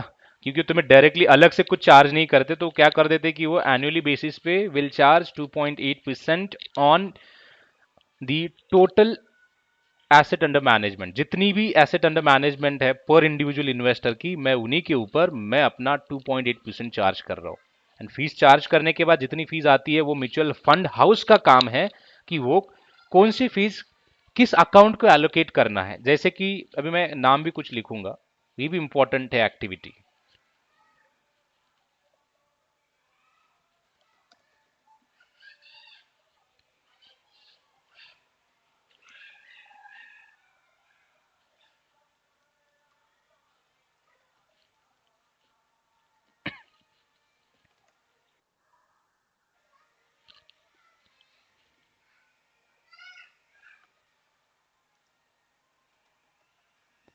फंड एडमिन फीस, इतने फीस तो ऐसे है, बट बाकी और भी नाम से चिंदी। ठीक है, ये 2% जो परसेंटेज है, ये इन्हीं में एलोकेट होता है। जब भी तुम्हें अगर कुछ 1000, समझो लेट से कि तुम्हें 1000 आए, तो ये जो 1000 है, इनमें एलोकेट होता है। इनका परसेंटेज भी डिफाइंड होता है ऑन एग्रीमेंट। डायरेक्टर को कितना परसेंट मिलेगा, मैनेजमेंट फीस कितनी परसेंट मिलेगी, इंसेंटिव फीस कितनी परसेंट मिलेगी, किन को मिलेगी, ये पूरा म्यूचुअल फंड हाउस का फ्रेमवर्क है। As per that they will allocate the fees to the respective accounts. And even ये एक्टिविटी जो होगी, जैसे कि अगर मैं काम कर रहा हूं and end to end model पे मैं काम कर रहा हूं, then I will be allocating this fees to the respective accounts on a daily basis, वो भी accrual basis पे, क्योंकि मुझे eventually fees that will received on जब ये फिर ये मुझे फीस कब आएगी, एक तो एंड ऑफ द ईयर पे आएगी, मैं डेबिट करूंगा, या फिर जो म्यूचुअल फंड का जो यूनिट होल्डर है, अगर अर्ली रिडम्पशन वगैरह फिर एग्जिट करके निकल जाता है तो तब आएगी, करेक्ट। हाँ, तो इसमें और एक फीस भी ऐड होती है जिसको एग्जिट लोड कहा जाता है, that is on and above this fees. ये जो फीस है उसकी ऑन एंड अबव होती है, जिसका मैक्स टू मैक्स ये डिफाइन करता है रेगुलेटर, जो सेबी है, यूनिट ट्रस्ट ऑफ इंडिया ये है पिक्चर में। तो ये उन्होंने अभी दिया गया है कि मैक्स टू मैक्स 1% रखो, इससे ज्यादा मत रखो टोटल एसेट अंडर मैनेजमेंट, या फिर जो टोटल वैल्यू बन रही है तुम्हारी उस वैल्यू पे after getting deduction and all, तो 1% चार्ज करो। तो तुम्हें हर म्यूचुअल फंड का अलग अलग, जब हम while selecting a mutual fund, जैसे this applies to the hedge fund as well, while selecting a good hedge fund scheme we always और tend to check the exit load fees. Are they charging any additional charges on and above the committed fees while exiting or to exit from that particular scheme? And if yes, then definitely we'll raise the questions on how it would be, how much. You are like the major or dominant investor, like, or you have a like views asset, then in that case you can negotiate with them as well, and this will vary by customer to customer. But ये mutual fund में hardly होता है that I would say, क्योंकि ये पूरा exchanges through ये लोग business करने की कोशिश करते हैं, सेंट्रलाइज है। हम भी जब किसी और प्लेटफॉर्म के थ्रू इनडायरेक्टली हम परचेस करने की कोशिश करते हैं, तो ये डिपेंड्स एग्जिट लोड कितना रहेगा, तो ये बाय डिफॉल्ट जितना डिस्प्ले दिख रहा है उतना ही हमें लग जाता है। बट अगर ये when we talk about hedge fund, उस केस में they will have to negotiate with the hedge fund house to reduce or increase the fees accordingly. This is fully depends on the two counterparts. If they want that like the 1% is very high amount, then they can negotiate with the managers and even they can reduce proportionately, maybe 0.8%, 0.7%, 0.5%, right? But ये क्यों लगता है, उसकी भी procedure है, क्योंकि तुम early redemption मांगोगे, जैसे 10 साल के लिए पैसा दिया, 1 साल में मांग रहे हो, तो मुझे दूसरा इन्वेस्टर ढूंढना पड़ेगा, इन्वेस्टर लानी पड़ेगी, ये खर्चे है ना इवेंचुअली मेरे। तो इसलिए वो लोड का मतलब है वही। तो एग्जिट जब करोगे तभी वो लोड बाय डिफॉल्ट वहां पे होता है। हाँ, बहुत सारे कंपनीज है जो स्कीम्स है, वो लोड कुछ भी नहीं लगवा देते। मैं-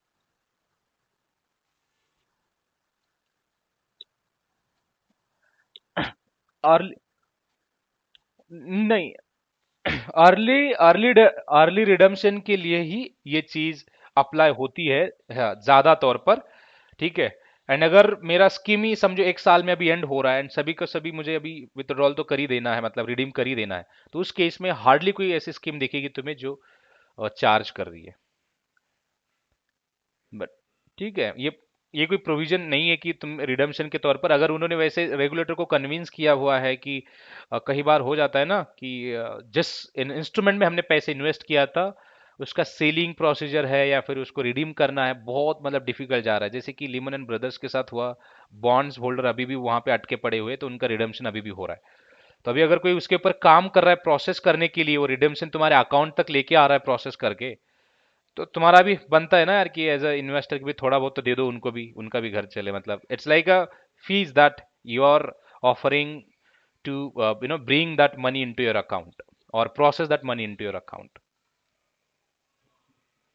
ठीक है, अभी तुम्हारा यहाँ पे मैं एक टास्क भी मैंने क्लियर किया हुआ कि एलोकेशन ऑफ फीस जो बोलते हैं ना कि what is allocation of fees, allocation of fees, ये चिल्लाते रहते हैं। एक तो फीस है, फीस अकाउंट को एलोकेट होगा, दूसरा फीस होगा इन्वेस्टर अकाउंट को एलोकेट होगा।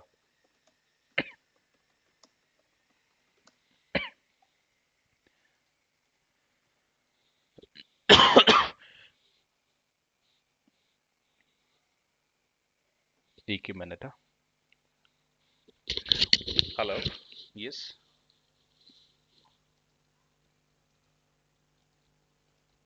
मेल भेजा है आपने? ठीक है, मैं देख लेता हूँ। मैं सेशन में था इसलिए I was not there to check it.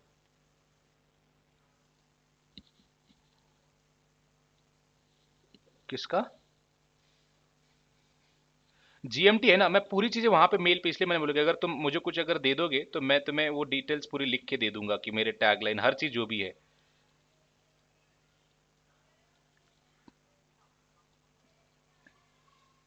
हाँ हाँ। ठीक है, मैं उसमें ना, मैं इसलिए बोला था ना मैंने कि अगर कुछ इन्फॉर्मेशन मैं पूरी लिख दूंगा, नाम है, पूरी चीजें मैंने लिखी हुई है, पूरा डेट अपना ही है, तो मैं भेज दूँ। ठीक है, ओके। चलो।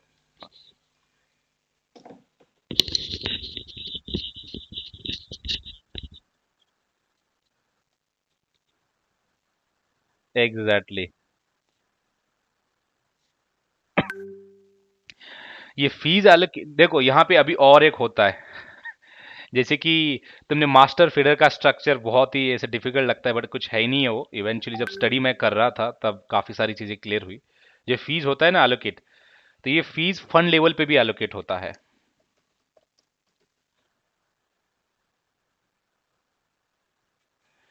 Exactly exactly. अगर मेरी कुछ फीस है, अगर 100 रुपीज है, 100 रुपीज तुम्हारा फंड लेवल पे होगा, करेक्ट? जैसे कि और यहाँ पे लेट से कि तुम्हारे 10 इन्वेस्टर है, तो इनको उनके इन्वेस्टमेंट के हिसाब से जाएगा। 10 नहीं होगा, बट जैसे कि किसी का 5 रुपए, किसी का 4, किसी का 10, ऐसे करके जाएगा, करेक्ट? इन्वेस्टमेंट के हिसाब से लगेगा ना फीस। अगर मेरा 1 लाख है तो 1 लाख पे लगेगा, किसी का 50,000 है तो 50 लाख पे लगेगा। परसेंटेज उतना ही चार्ज होगा, बट उनकी जो फीस अमाउंट आएगी वो कम आएगी, proportionately as per their investment holding. तो ये ऐसे दिखेगी तुम्हें।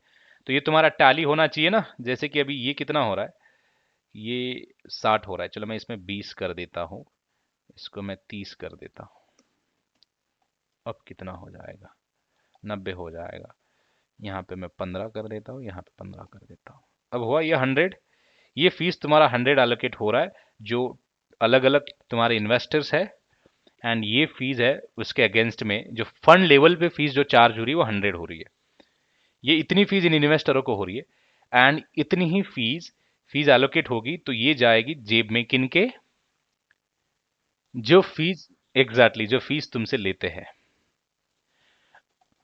अभी इन शॉर्ट अगर मैं मास्टर फीडर के पर्सपेक्टिव से अगर तुम्हें बता रहा हूं, मुझे इसमें घुसना नहीं है अभी, बट मैं अगर बता रहा हूं, तो तुम्हें होगा ना कि 100 रुपीज जो तुम्हारा ये मास्टर फंड पे चार्ज होगा, क्योंकि मेजर फंड लेवल पे हो रहा है, करेक्ट? ये मास्टर फंड चार्ज करेगा।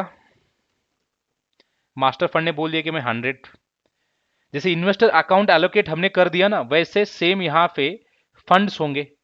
अभी मानो कि ये फंड्स जो मेरे हैं, जो ये फंड्स है, ये फंड्स है, बी फंड्स है, सी फंड्स है, डी फंड्स है, ई फंड्स है, एंड एफ फंड्स है। अभी इन, हाँ,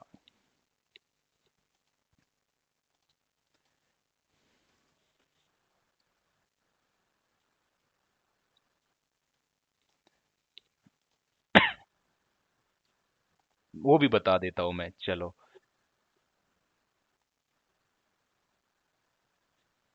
मैंने कुछ भेजा था,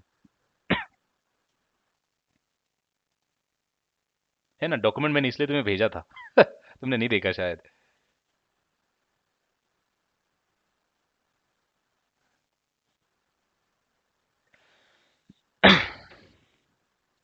हम्म, ये क्या है? IIFL special opportunities fund. जब भी व्हीकल बनता है, जब भी पूल डेवलप होता है, वो एक स्पेशल पर्पज के साथ डेवलप होता है, एंड उसको फिर नाम दिया जाता है। इसके पहले इन्होंने 8 राउंड्स बना दिए थे, मतलब अभी तक उन्होंने 8 times they have raise the funds from the market for a special purpose. समझ समझ में आया नहीं आया? हाँ। तो अभी क्या, ये this is the 9th time they are going to raise the funds from the market. And उनका पर्पज क्या है? They want to invest in a late stage and pre IPO companies. मतलब ये फंड का जो पर्पज है, they want to invest into pre IPO and late stage fund companies. तो ये जो सीरीज सीरीज कह के बहुत बार चिल्लाते हैं, तो सीरीज का मतलब है कि जब जिस पर्पज के लिए फंड आया था उसको एक नाम दिया जाता है, ये सीरीज, बी सीरीज, सी सीरीज, या फिर 1 2 3 4, या फिर 6 7 8 XYZ। क्योंकि हर सीरीज में, अभी ये सीरीज लॉन्च हुई है, इसमें कोई नए इन्वेस्टर रहेंगे या फिर हो सकता है ओल्ड भी रहेंगे, है ना। ये सीरीज करके फंड उठाते हैं मार्केट से। जब फंड उठाते हैं उसमें फिक्स इन्वेस्टर्स होते हैं, फिक्स समय के लिए होते हैं, उसके बाद वो निकल जाते हैं, फिर से ये नई स्कीम लॉन्च करते हैं। ये सीरीज जो है आगे आगे चली जाती है। हर सीरीज पे तुम्हें अलग अलग इन्वेस्टर दिखेंगे। अभी नीचे जाके देखना तुम्हें, मतलब मैं हमेशा बोलता हूँ कि डॉक्यूमेंट पढ़ना बहुत जरूरी होता है। हम प्रोसेसिंग लेवल पे तो ध्यान देते हैं, बट ये जब थियोरटिकली चीजें एक्सप्लेन करने नहीं आती, क्योंकि हम रीड नहीं करते हैं, रीडिंग में हम वीक होते हैं इवेंचुअली। ठीक है, यहाँ पे डेटा है उनका, ये देखो। उनका पहला पहला जो सीरीज था मई 17 को आया। दूसरा सीरीज जो उन्होंने बनाया जुलाई 17 को बनाया। तीसरा सीरीज जो उन्होंने बनाया 17, अगेन जुलाई 17 को ही उन्होंने, जो ये कैप है, उतने कैप तक amount they wanted to raise. ठीक है। देन यहाँ पे 1400 करोड़ रेज करना था, यहाँ पे 650 करोड़। ये थर्ड, जब उन्होंने सीरीज उन्होंने अगस्त में लॉन्च किया तो इनको 17 करोड़ चाहिए था। एंड जब ये इनको फिफ्थ, अभी ये यहाँ पे तो नाइन्थ सीरीज चल रहा है, यहाँ पे अभी तो नाइन्थ आया हुआ है उनका, तो यानी कि हर लेवल पे ये लोग फंड रेज कर रहे हैं। इनका ट्रैक रिकॉर्ड है, इंटरनल रेट ऑफ रिटर्न भी है, हर सीरीज पे कितने रिटर्न मिले हैं उनको अभी तक के। ठीक है। तो ये 17 में किया, ये 18 में लॉन्च किया, मतलब 17 में उन्होंने बैक टू बैक रेज किया। एंड ये अभी सितंबर में 20 में किया, एंड अभी वो जो नाइन्थ आया हुआ है वो अभी लॉन्च होने जा रहा है। ठीक है। तो सीरीज का मतलब समझा ना, कि सीरीज कैसे कैसे बन रहे यहां पर। एंड ये हर सीरीज को, जब सीरीज का मतलब है कि अभी उसके जो अभी यहां पर एलोकेशन होगा, एसेट एलोकेशन होगा, जो नया सीरीज मार्केट में आ रहा है उसके हिसाब से वो पूरा तुम्हें सीरीज एलोकेट करना पड़ेगा ना इन्वेस्टर को, एंड उसके हिसाब से तुम्हें फीस चार्ज करना पड़ेगा। वो भी तुम्हें दिखा देता हूं मैं, उन्होंने क्लियरली वहां पे ये कंपनीज वगैरह पढ़ना कि वो कैसे इन्वेस्टमेंट कैसे करते हैं। ये इतने सारे कंपनीज है, सक्सेसफुल इन्वेस्टमेंट, उन्होंने रिटर्न लेस देन 1 ईयर का रिटर्न है उनका ये। ठीक है, केस स्टडी जो दिया हुआ है, IEX, NSE, HDFC।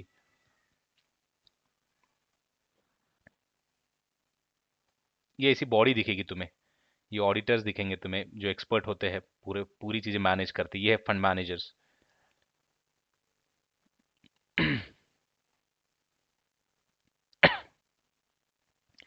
Deal size, project, affordable housing, ये जो डील्स उनको जो मिले हैं, ये इसकी डिटेल्स होती है। जो हमेशा डील वर्ड भी बहुत सताता है कि डील डील, ये क्यों बोल रहे, डील क्यों बोल रहे, डील ऐसे।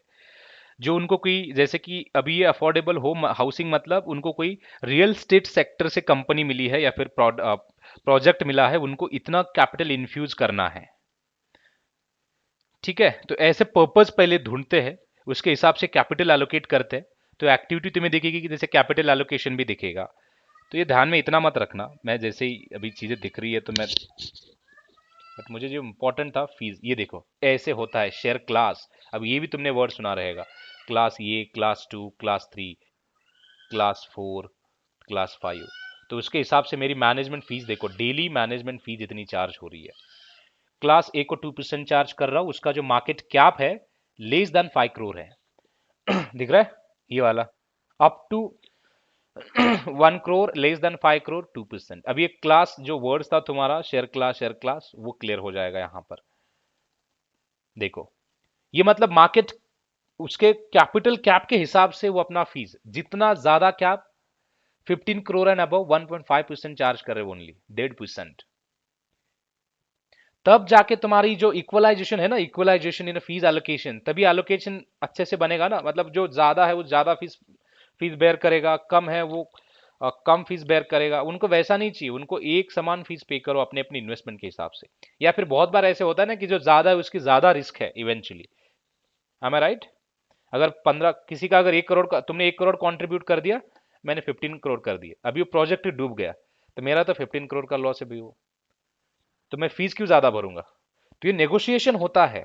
जब भी तुम ये इन्वेस्टर का प्रेजेंटेशन है, फॉर योर काइंडली इन्फॉर्मेशन, ये किसी अवेलेबल इजीली नहीं होगा, तुम देखना कहीं पे भी। अगर तुम इन्वेस्टर हो तो ही तुम्हें ये मिलेगा पूरा डिटेल्स।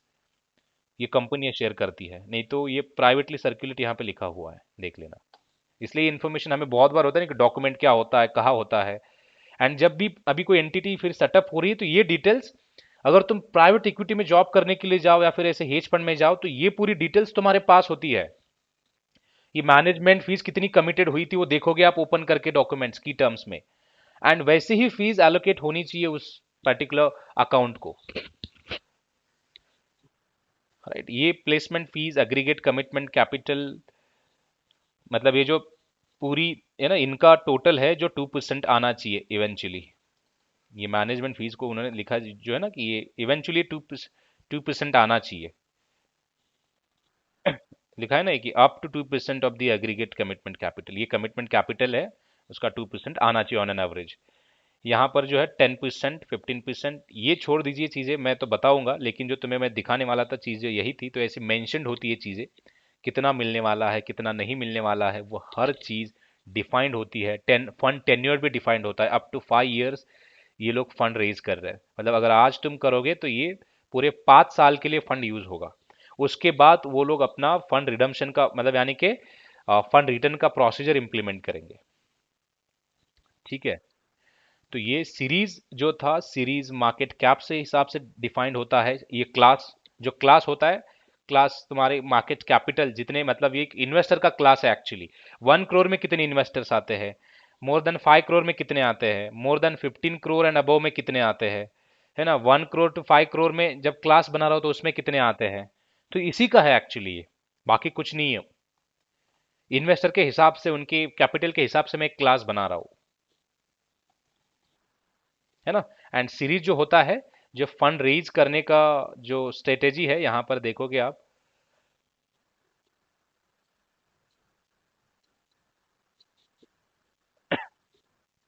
हेज फंड के लिए भी सेम होता है ट्रीटमेंट। तुम्हें हेज फंड और प्राइवेट इक्विटी का अगर डिफरेंस जानना है तो इतना ही है। प्राइवेट इक्विटी वाले लोग अनलिस्टेड स्पेस में ज्यादा इन्वेस्ट करते हैं, इसलिए उसको प्राइवेट इक्विटी कहा जाता है। हेज फंड वाले कहीं पे भी कर देते हैं, उनको कोई बंधन नहीं है, मतलब उठाएंगे कहीं पे भी पैसा डाल देंगे अपना।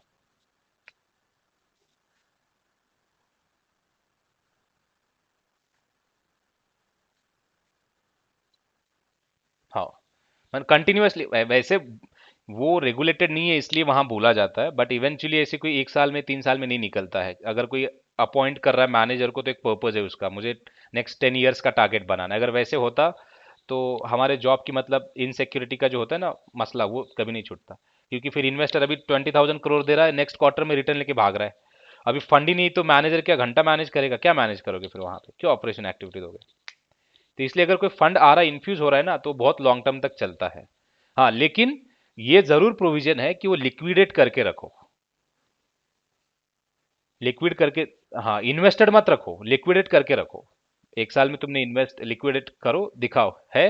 हाँ, फिर से करो, मतलब फिर से वो एनुअली बेसिस पे तुम्हारे जो एग्रीमेंट्स होते हैं, वो टर्म्स एंड कंडीशन जो भी होते रिवाइज करते रहो with discussion with your respective counter parts. समझे चीज। तो ये जो एक्टिविटीज ऐसे बन रही है, फीस एलोकेशन, ये मास्टर फंड को, अगर मास्टर फंड ने अगर ये तुम्हारा 100 चार्ज कर दिया है तो ये फीस अकाउंट जो होते हैं, जो फंड लेवल्स जितने भी, ए फंड है बी फंड है, इन सबको फीस तुम एलोकेट करोगे उनके उनके कैपिटल कंट्रीब्यूशन के हिसाब से। एंड ये फंड्स अपने इन्वेस्टरों को इंडिविजुअली, वो जितना फीस है वो अपने इन्वेस्टर जितने भी है उसके हिसाब से चार्ज करेंगे। अगर मैं यहाँ पे बोल रहा हूँ कि चलो यहाँ पे मैं 1000 ले लेता हूँ, हर म्यूचुअल फंड का उतना ही कंट्रीब्यूशन है ये, या फिर जो फंड्स है, सब फंड्स है उनका हर एक का उतना ही कंट्रीब्यूशन है। मैं हर एक को 100 रुपीज एलोकेट करूंगा, सिंपल। एंड फिर ये लोग जाके अपना 100 रुपये यहाँ पे एलोकेट करेंगे, क्योंकि इवेंचुअली जिसका इन्वेस्टमेंट है उसी के अकाउंट से फीस डेबिट होना चाहिए।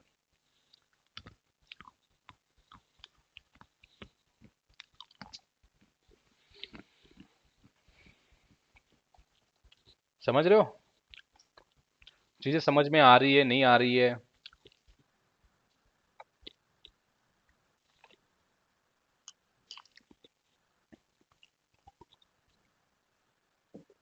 हम्म।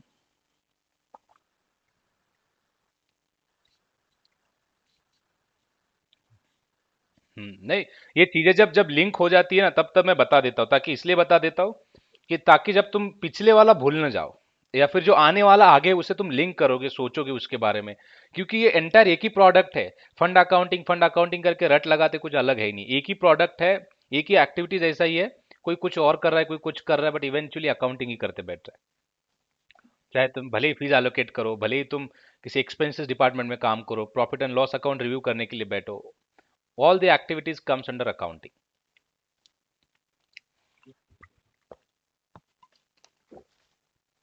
फर्क सिर्फ इतना ही है कि अगर तुम्हें काम करने का मौका नहीं मिला इन सब के ऊपर, तो फिर उतना एक्सपोजर नहीं होता है, तो डिफिकल्ट जाता है कि भाई अकाउंटिंग है क्या, क्या है क्या नहीं है, बहुत सारी चीजें दिक्कतें होती हैं। ठीक है, तो लेट्स से कि हम फीस इसलिए डिस्कस कर रहे थे, जो एक्सपेंडिचर है उसमें फीस का पार्ट है इवेंचुअली।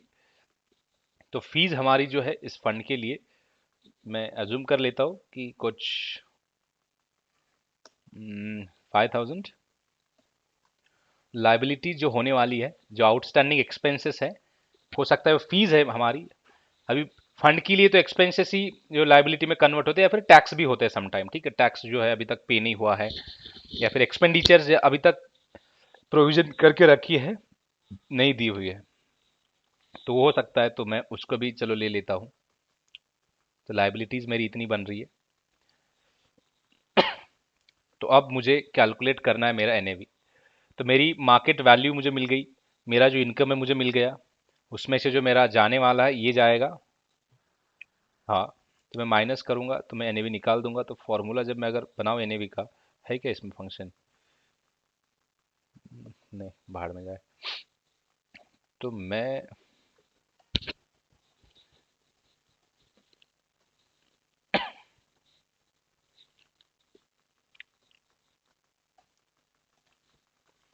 टोटल वैल्यू पहले निकालूंगा, टोटल मार्केट वैल्यू जो मेरी है, सिंपल सम कर दो।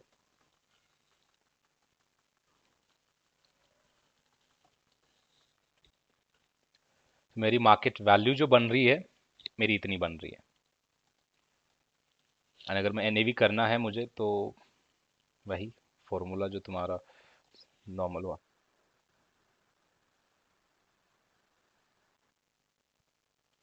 हाँ, नेट एसेट वैल्यू है।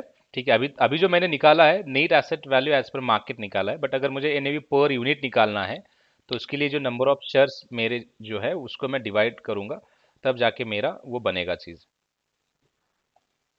तो मैं उसको फिर सिंपली जो मेरे यूनिट्स है डिवाइडेड, जो ये मेरा पर यूनिट बन रहा है। ठीक है, अब मेरे पास ये दो फिगर्स है। जब बहुत बार सवाल होता है कि क्या चेंज हो जाता है अगर मैं डिविडेंड को कंसिडर ना करूं, या फिर मैं गलत कुछ कंसिडर करूं। अभी गलत अगर तुम कुछ करोगे, लेट से कि यहाँ पे जो रेट आया हुआ है वो गलत दिख रहा है तुम्हें, तो तुम्हें 1 पॉइंट की जगह, ये 0.2 की जगह अगर तुम्हें इतना दिख रहा है कि 0.1 दिख रहा है, तो तुम्हारा तो एनएवी चेंज हो गया, सॉरी डिविडेंड चेंज हो गया। यहाँ पर 10,000 दिख रहा है, अभी मैं 10,000 अगर यहाँ पे कर दूं, तो ये एनएवी मेरा, मेरे इन्वेस्टर परचेस करने वाले हैं, मैं बेचने वाला हूं ना नेट। जो परचेस करते रहते हैं हम लोग, म्यूचुअल फंड्स ये वो, है ना। हाँ, तो ये गलत जाएगा फिर उनको, उनको तो ये सस्ते में मिल जाएगा, क्योंकि ये तो महंगा था, डिस्काउंट पे ऑफर हो गया ये तो, पर ये नुकसान कौन बेयर करेगा देन? या फिर जो भी छूटा है वो, इसलिए बहुत सारी चीजें क्रिटिकल होती है।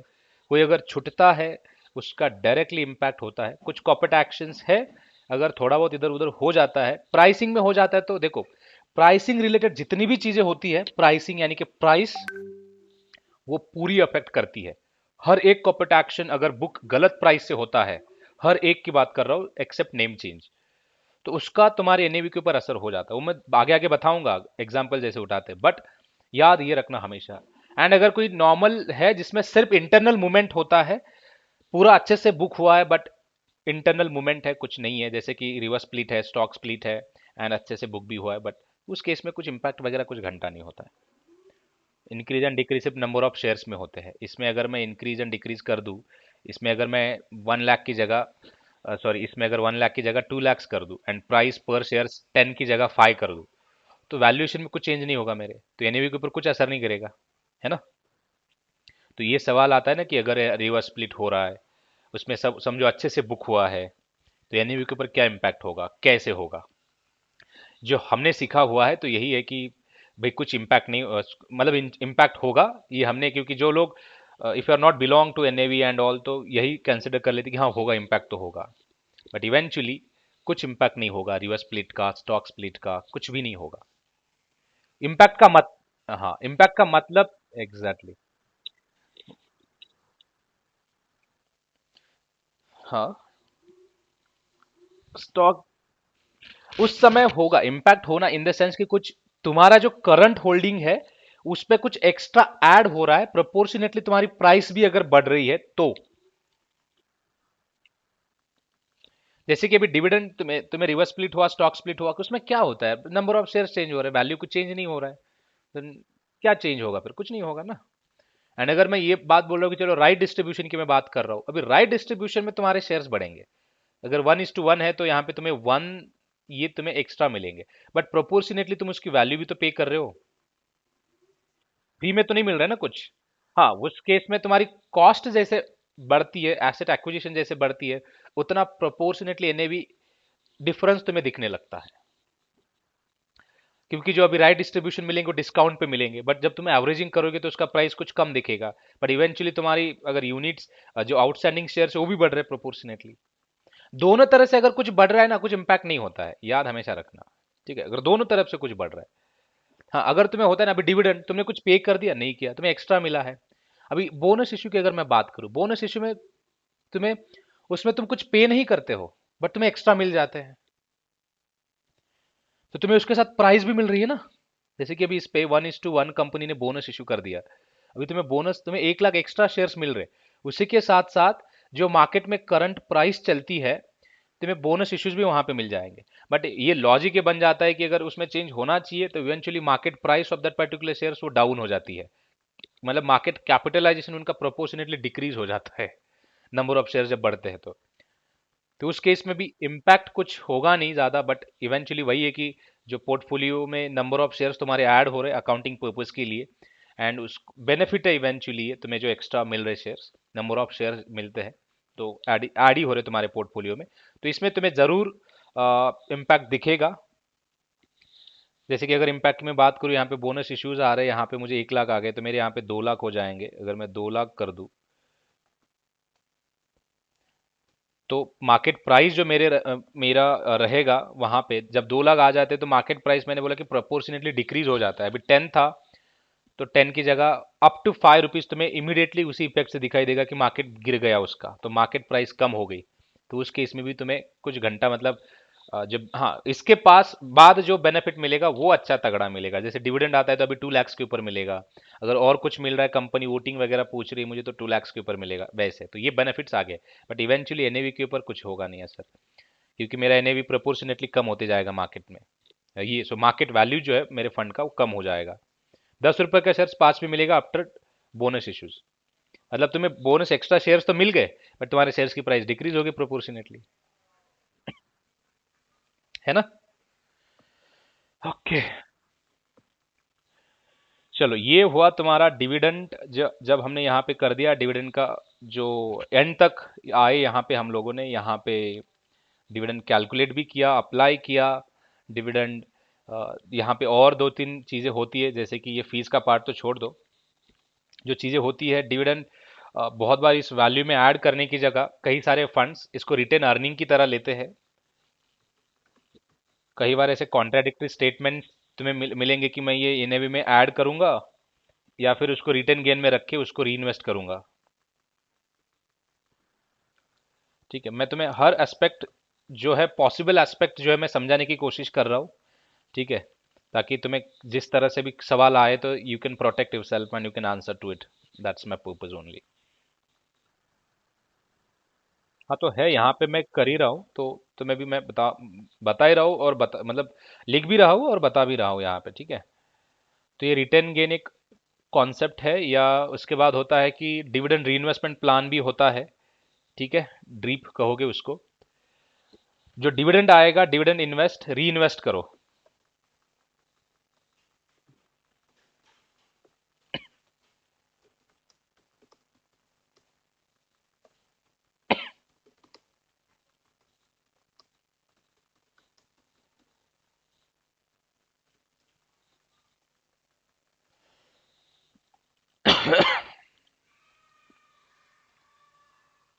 तो इवेंचुअली कंपनी क्या करेगी, डिविडेंड यह ऐड करने की बजाय जो तुम्हारा mutual fund hedge fund manager रहेगा, इंस्टेड एडिंग डिविडेंड हियर, तो ये क्या करेंगे, ये उसी कंपनी के, जैसे कि फेसबुक कंपनी ने, हमने इस एग्जांपल में लिया था कि फेसबुक कंपनी ने हमें कुछ ये दिया था, क्या बोलते हैं, डिविडेंड दिया था। तो हम फेसबुक के डिविडेंड जब आएगा हमारे अकाउंट में आएगा, तब हम उसके नए शेयर्स फेसबुक के खरीद लेंगे। हमें लग रहा है कि फेसबुक का प्रोस्पेक्ट बहुत अच्छा है। Instead accepting the dividend, will reinvest that dividend into that company and will ask to process the stock to us proportionately, जितनी भी वैल्यू बनेगी उतनी। जैसे कि अभी 10 रुपीज को एक तुम्हारा शेयर्स है, इस केस में हमने 10 रुपये लिया था, एंड डिविडेंड की अमाउंट जो तुम्हारी जा रही थी 20,000 जा रही थी, करेक्ट।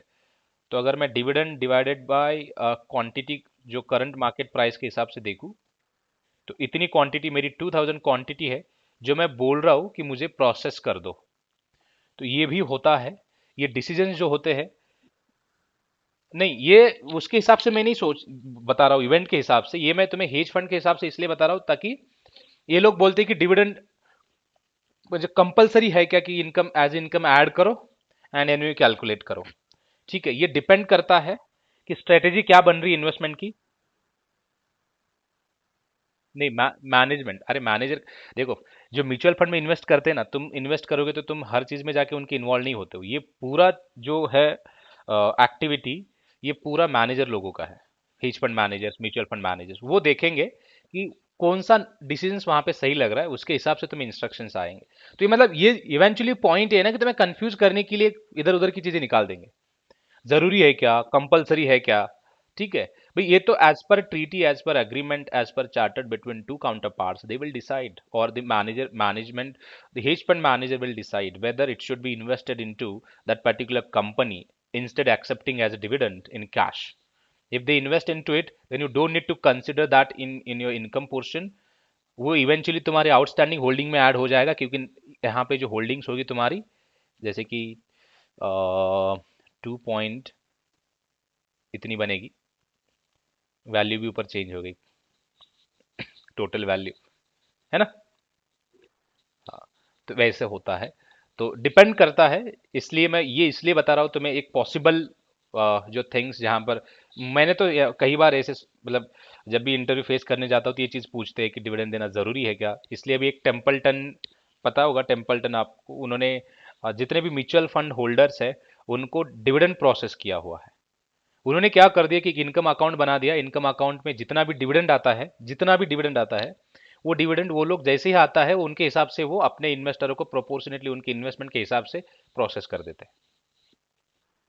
ठीक है, तो जब इनकम प्रोसेस कर देंगे on a real time basis, तो ये एनएवी में पकड़ने की जरूरत नहीं बनती है, क्योंकि मैं तो जो बेनिफिट्स है मैं दे रहा हूँ इन्वेस्टरों को, दे रहा हूँ, प्रोसेस कर रहा हूँ, जैसे ही म्यूचुअल फंड के अकाउंट्स में आ रहा है मैं उनको दे रहा हूँ। तो ये भी एक्टिविटी होती है। तो कई बार जो इतनी सारी लीगेसी है इन्वॉल्व, कई लोग इसके बारे में अवेयर नहीं, दो पहलू के बारे में अवेयर नहीं होते, एक ही पहलू पता होता है तो उसी के ऊपर अड़ जाते हैं, नहीं वैसा क्यों वैसा क्यों। तो ये तुम्हें आंसर करना है कि जो उसकी रिक्वायरमेंट क्या है उसके हिसाब से तुम्हें आंसर करना है। ठीक है, तो जरूरी नहीं कि फिर वहां पे हो। तो income as a income distribute हो सकता है, एज ए इनकम इन्वेस्ट हो सकता है, या फिर ये इन्वेस्ट होता है तो इवेंचुअली ये उसी कंपनी के स्टॉक में इन्वेस्ट हो, ये भी जरूरी नहीं। ये डिविडेंड इवेंचुअली देखो ना, invest into any other stock. ठीक है, मतलब इवेंचुअली इन्वेस्ट ही होने वाला है। तो इसलिए तुम्हें बता रहा हूँ मैं, ये पॉसिबल जितनी भी चीज़ें उसके रिलेटेड है। एंड रही बात अभी जब ये तुम हमेशा कहाँ पीपीटी ओपन करी थी मैंने,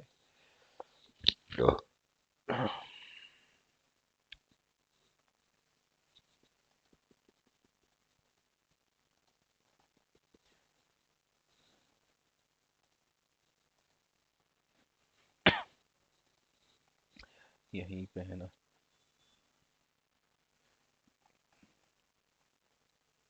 मैंने तुम्हें एबीपी बना दिया देखो पहले ही।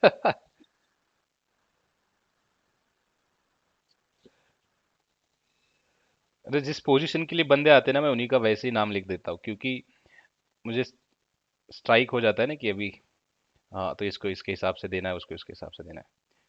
तो हमने यहाँ पर ये जो एनएवी होगा, यहाँ पे एनएवी प्रोड्यूस हो जाता है तुम्हारा, जैसे कि कैप स्टॉक एक्टिविटी ये वगैरह, ये छोड़ दो, मैंने सिखाया नहीं, मैं बता रहा हूँ एक साइकिल जो तुम्हें डिविडेंड को ही लिंक करके दे रहा हूँ यहाँ पे। तो जैसे कि अभी हमने एनएवी प्रोड्यूस किया था यहाँ पे, एनएवी प्रोड्यूस करने के बाद जो पूरे प्रोसेस का रिकॉन करने के लिए भी एक टीम हो सकती है, जिसको अकाउंटिंग टीम कहोगे, जो एक्चुअली ट्रायल बैलेंस वगैरह चेक करेगी, तुम्हारा फंड फ्लो स्टेटमेंट चेक करेगी, तुम्हारा हर चीज वो चेक करेगी, जितने भी एक्टिविटीज है ना, वो पूरा चेक करेगी। एंड ये पूरा चेक करने के बाद अगर तुम्हें कुछ ब्रेक्स दिखते, तुम्हारा सवाल होता है ना कि ब्रेक्स दिखती तो क्या करेंगी, डिविडेंड का ब्रेक दिखता है तो क्या करेंगे, डिविडेंड का ब्रेक दिखता है तो इनकम टीम के पास जाएंगे, भाई देखो ये डिविडेंड का ब्रेक दिख रहा है, डिविडेंड की टीम है, डी इंटरेस्ट पेमेंट का ब्रेक है, ये देखो भाई ये दिख रहा है, ये देख, क्योंकि उनके पास एनएवी होता है ना, दो सिस्टम हम कंपेयर करते हैं, वो भी वही डेटा करते हैं, इनसे चीजें छुटने का चांस है क्योंकि प्रोसेसर्स है, ये रिकॉन करते हैं इसलिए, या फिर ये अकाउंटिंग करते हैं तो ये थरो एनालिसिस करके, थरो इन्वेस्टिगेशन करके रीच आउट करते हैं, रिजॉल्व करते हैं, रिजॉल्व होने के बाद ये मंथली प्रूफ, यानी कि मंथली इसमें क्लोज हो जाएगा तुम्हारा। आज मतलब टिल 25th हमारा जो एनएवी था, पूरा थरो इन्वेस्टिगेशन हुआ, रिकनसाइल्ड हुआ, सब हुआ। आज हमने ये पूरे मंथ का जो एनएवी हमने यहाँ पे लॉक कर दिया, जो अक्रूड डिविडेंड था वो आ गया, जो इंटरेस्ट पेमेंट था वो आ गया, हर चीज जो क्लीन हो गई अब। तो यहाँ पे ये दो चीजें तुम्हें मेजरली दिखेगी, एक मंथली अकाउंटिंग होती है, अकाउंटिंग का मतलब है कि कुछ प्रोसेस नहीं करते, वेरीफाई करते हैं, हमेशा याद रखना, वेरीफाई करेंगे, इन्वेस्टिगेट करेंगे, कमेंट्री प्रोवाइड करेंगे, रिजॉल्व करेंगे, हर एक चीज का रिजॉल्व करके लेंगे। ठीक है, ये भी इंपॉर्टेंट है। मंथली प्रूफिंग का मतलब है कि मंथली प्रूफ, यानी कि जितने भी फाइनेंशियल स्टेटमेंट्स है, ट्रायल बैलेंस है, ट्रेडिंग अकाउंट है, प्रॉफिट एंड लॉस अकाउंट है, फंड फ्लो स्टेटमेंट है, इनकम स्टेटमेंट है, ठीक है, ये सारी चीजें ये वेरीफाई करते हैं।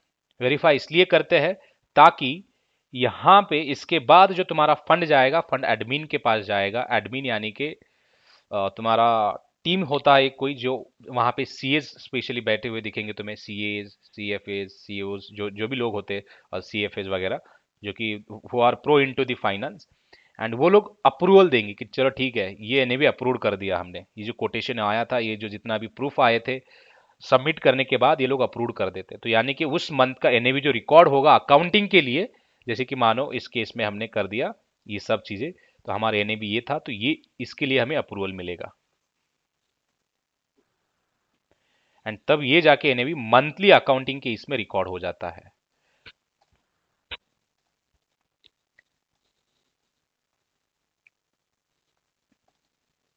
ये जो पॉसिबल सोल्यूशन भी दिए हुए कि जैसे तुम अगर ट्रायल बैलेंस करते हो तो क्या होगा, एक्सट्रैक्टिंग सब लेजर्स वगैरह, सब लेजर के बैलेंसेस मैच नहीं होंगे। अभी सब लेजर क्या क्या हो सकती है, यही तो सब लेजर है, कॉर्पोरेट एक्शन का अकाउंट हो सकता है, तुम्हारा इनकम का अकाउंट हो सकता है, एनएवी जहां से प्रोड्यूस हो रही, जो फैक्टर कंसिडर कर रहे हो उनके अकाउंट हो सकते हैं, एक्सपेंसेस का अकाउंट हो सकता है। तो इन सब से मुझे मैच करना होता है, रिकनसाइल करना होता है, एंड फिर मुझे कैलकुलेट करना होता है, तो ये बहुत ज़रूरी है। अप्रूवल होने के बाद तुम्हारा डिविडेंड, अ, जो भी जितनी भी चीज़ें होती है, तब जाके तुम्हें साइनिंग ऑफ मिलेगा, यस तुमने कर दिया, हो गया तुम्हारा एनएवी कैलकुलेट हो गया, पूरी सारी चीज़ें हो गई, डन एंड डस्टेड।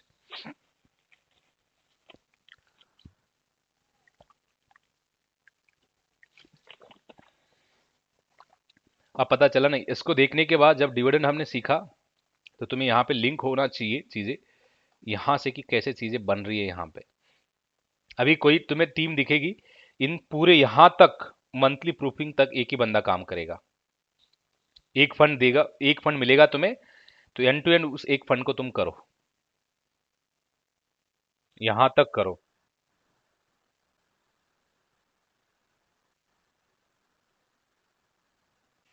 डिपेंड करता है, ये ऐसा कोई फिक्स मॉडल है ही नहीं है। अपने अभी क्या होता है ना कि जैसे ये अज्यूम कर लेते कि जिन्होंने प्रोसेसिंग करी, जिन्होंने सब किया, उनको बहुत अच्छे से पता है, उनका टाइम सेव हो जाएगा, इमीडिएटली ये लोग पूरा पूरा करेंगे अकाउंटिंग भी, तो इन्हीं को टास्क मिलेगा ये भी, है ना।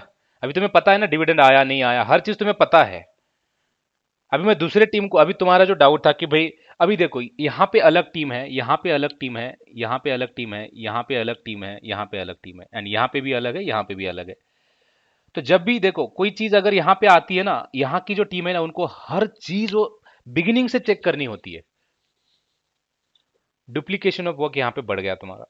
अभी यहाँ पे हो रहा है तो सेम, अगर ये भी उनको हर चीज बिगिनिंग से देखना है, तो ये भी कोई कंपनीज के इसके पीछे का अगर मैं तुम्हें मेरिट्स बताऊं तो ये है कि ये लोग अगर जब गलती करे एंड एक ही बंदा अगर उसको रेक्टिफाई कर रहा है, तो there is a possibility where again will miss something.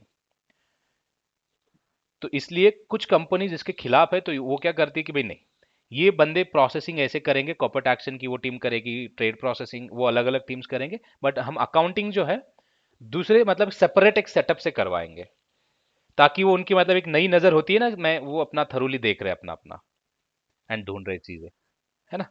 And फिर यहाँ पे जो चीजें बनेगी मंथली प्रूफिंग की बनेगी, सेम अकाउंटिंग है, यानी कि जो मंथली टीम ये जो पूरा अकाउंटिंग के इफेक्ट्स देखेगी, अप्रूव करेगी, अप्रूव करने के बाद मतलब इन सबसे अप्रूवल लेने के बाद जब अप्रूव करेगी, तो ये मंथली प्रूफिंग यानी कि अगेन सेम इनका और इनका डुप्लीकेशन ऑफ वर्क ही है, कुछ अलग सा नहीं है। बट ये like they are the middleman between monthly accounting team and fund admin. ये सिर्फ तुम्हारा फंड जो फंड होता है ना, पास करके देते हैं आगे, पास फेल क्वालिटी चेक सिर्फ करेंगे, क्वालिटी दग दग दग दग ऐसे क्वालिटी चेक करेंगे, ये चेक है, ये चेक है, ये चेक है, ये चेक है, ये कंसिडर, ठीक है, डन, पास करो आगे, पास करो आगे। Trial balance okay, profit and loss account okay. फिर फंड एडमिन के पास आता है, fund admin they work between auditors, auditors के यहाँ पे वो काम करेंगे दोनों एक साथ मिलकर, ऑडिटर्स और फंड एडमिन। तो फिर ये लोग अपना ऑडिटर से सबमिट करेंगे फंड्स पूरे, फिर वहां से अप्रूवल लेते हैं। ऑडिटर्स यानी कि केपीएमजी कंपनीज है, अर्नेस्ट एंड एंगेस्ट है, जितने भी कंपनीज है ऑडिटिंग फर्म्स है, लोकल ऑडिटिंग फर्म भी हो सकती है, have registered as a auditing firm, it depends. It's not mandatory that we'll have only the big four companies to audit the mutual fund or hedge fund and other products, maybe private equity and all. Because before accepting the auditing business, so they will have to register themselves as auditor, and then the government will issue the certificate to them, and then they can go into the market and bring the or grab the business, I would say, to do it. Otherwise, they cannot.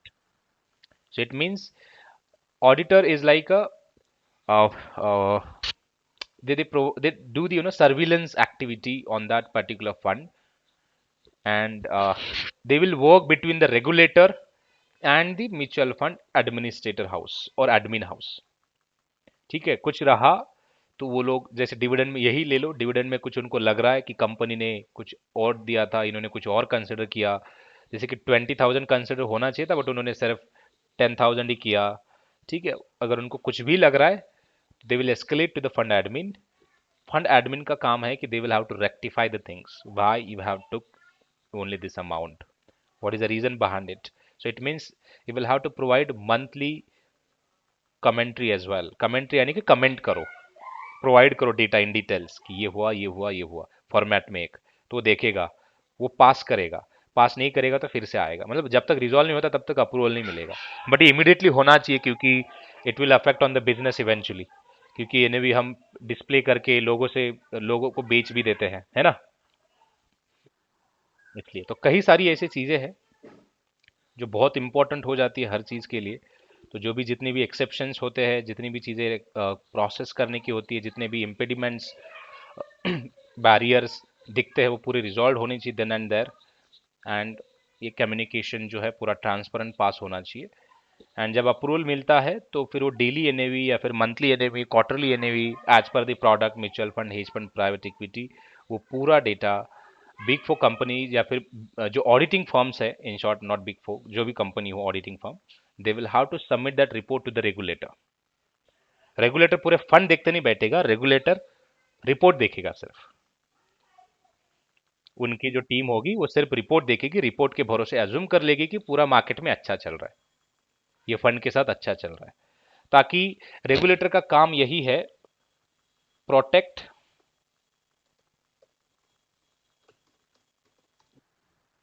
To the investors wealth, that's it. उनको पता है कि ईश्वर investor कुछ harm नहीं करते किसी को, ये सबको पता है। ठीक है, इसलिए इन्वेस्टरों के पैसे के साथ कुछ गलत व्यवहार ना हो, मनी लॉन्ड्रिंग ना हो, फ्रॉड ना हो, कोई भी ऐसे टैंपरिंग कुछ भी चीजें ना हो, इसलिए रेगुलेटर का काम यही है कि ऑडिटर के साथ क्लोजली काम करके पूरी चीजें मॉनिटर करके ऑन अ डेली बेसिस पूरा डेटा मंगवा के, उनका इन्वेस्टमेंट का डेटा मंगवा के, हर चीज का मंगवा के वो अप टू डेट रहेगा। कुछ भी होता है तो वो सिग्नल रेज करता है, एडिशनल सर्विलेंस मॉनिटरिंग, तो उस कैटेगरी में उस फंड को भेजेगा एंड उसे वो एक्स्ट्रा फिर मॉनिटरिंग वो उनके लोगों से करवाएगा, भाई इसका मॉनिटरिंग तुम करो अभी। ऑडिटर ऑडिटर भी नहीं करेगा। जैसे कोई स्टॉक्स होते हैं ना, जैसे कि 1 रुपए का स्टॉक है, 200 रुपए का बन गया, तो उसको फिर वो सेबी उठा लेता है, अपने कैटेगरी में डाल देता है, एडिशनल मॉनिटरिंग कैटेगरी में डाल देता है। उसका थोरो इन्वेस्टिगेशन करवाता है, कौन इन्वेस्टर है, क्यों आया उसमें, क्या पर्पज है, हर चीज फिर। ओके,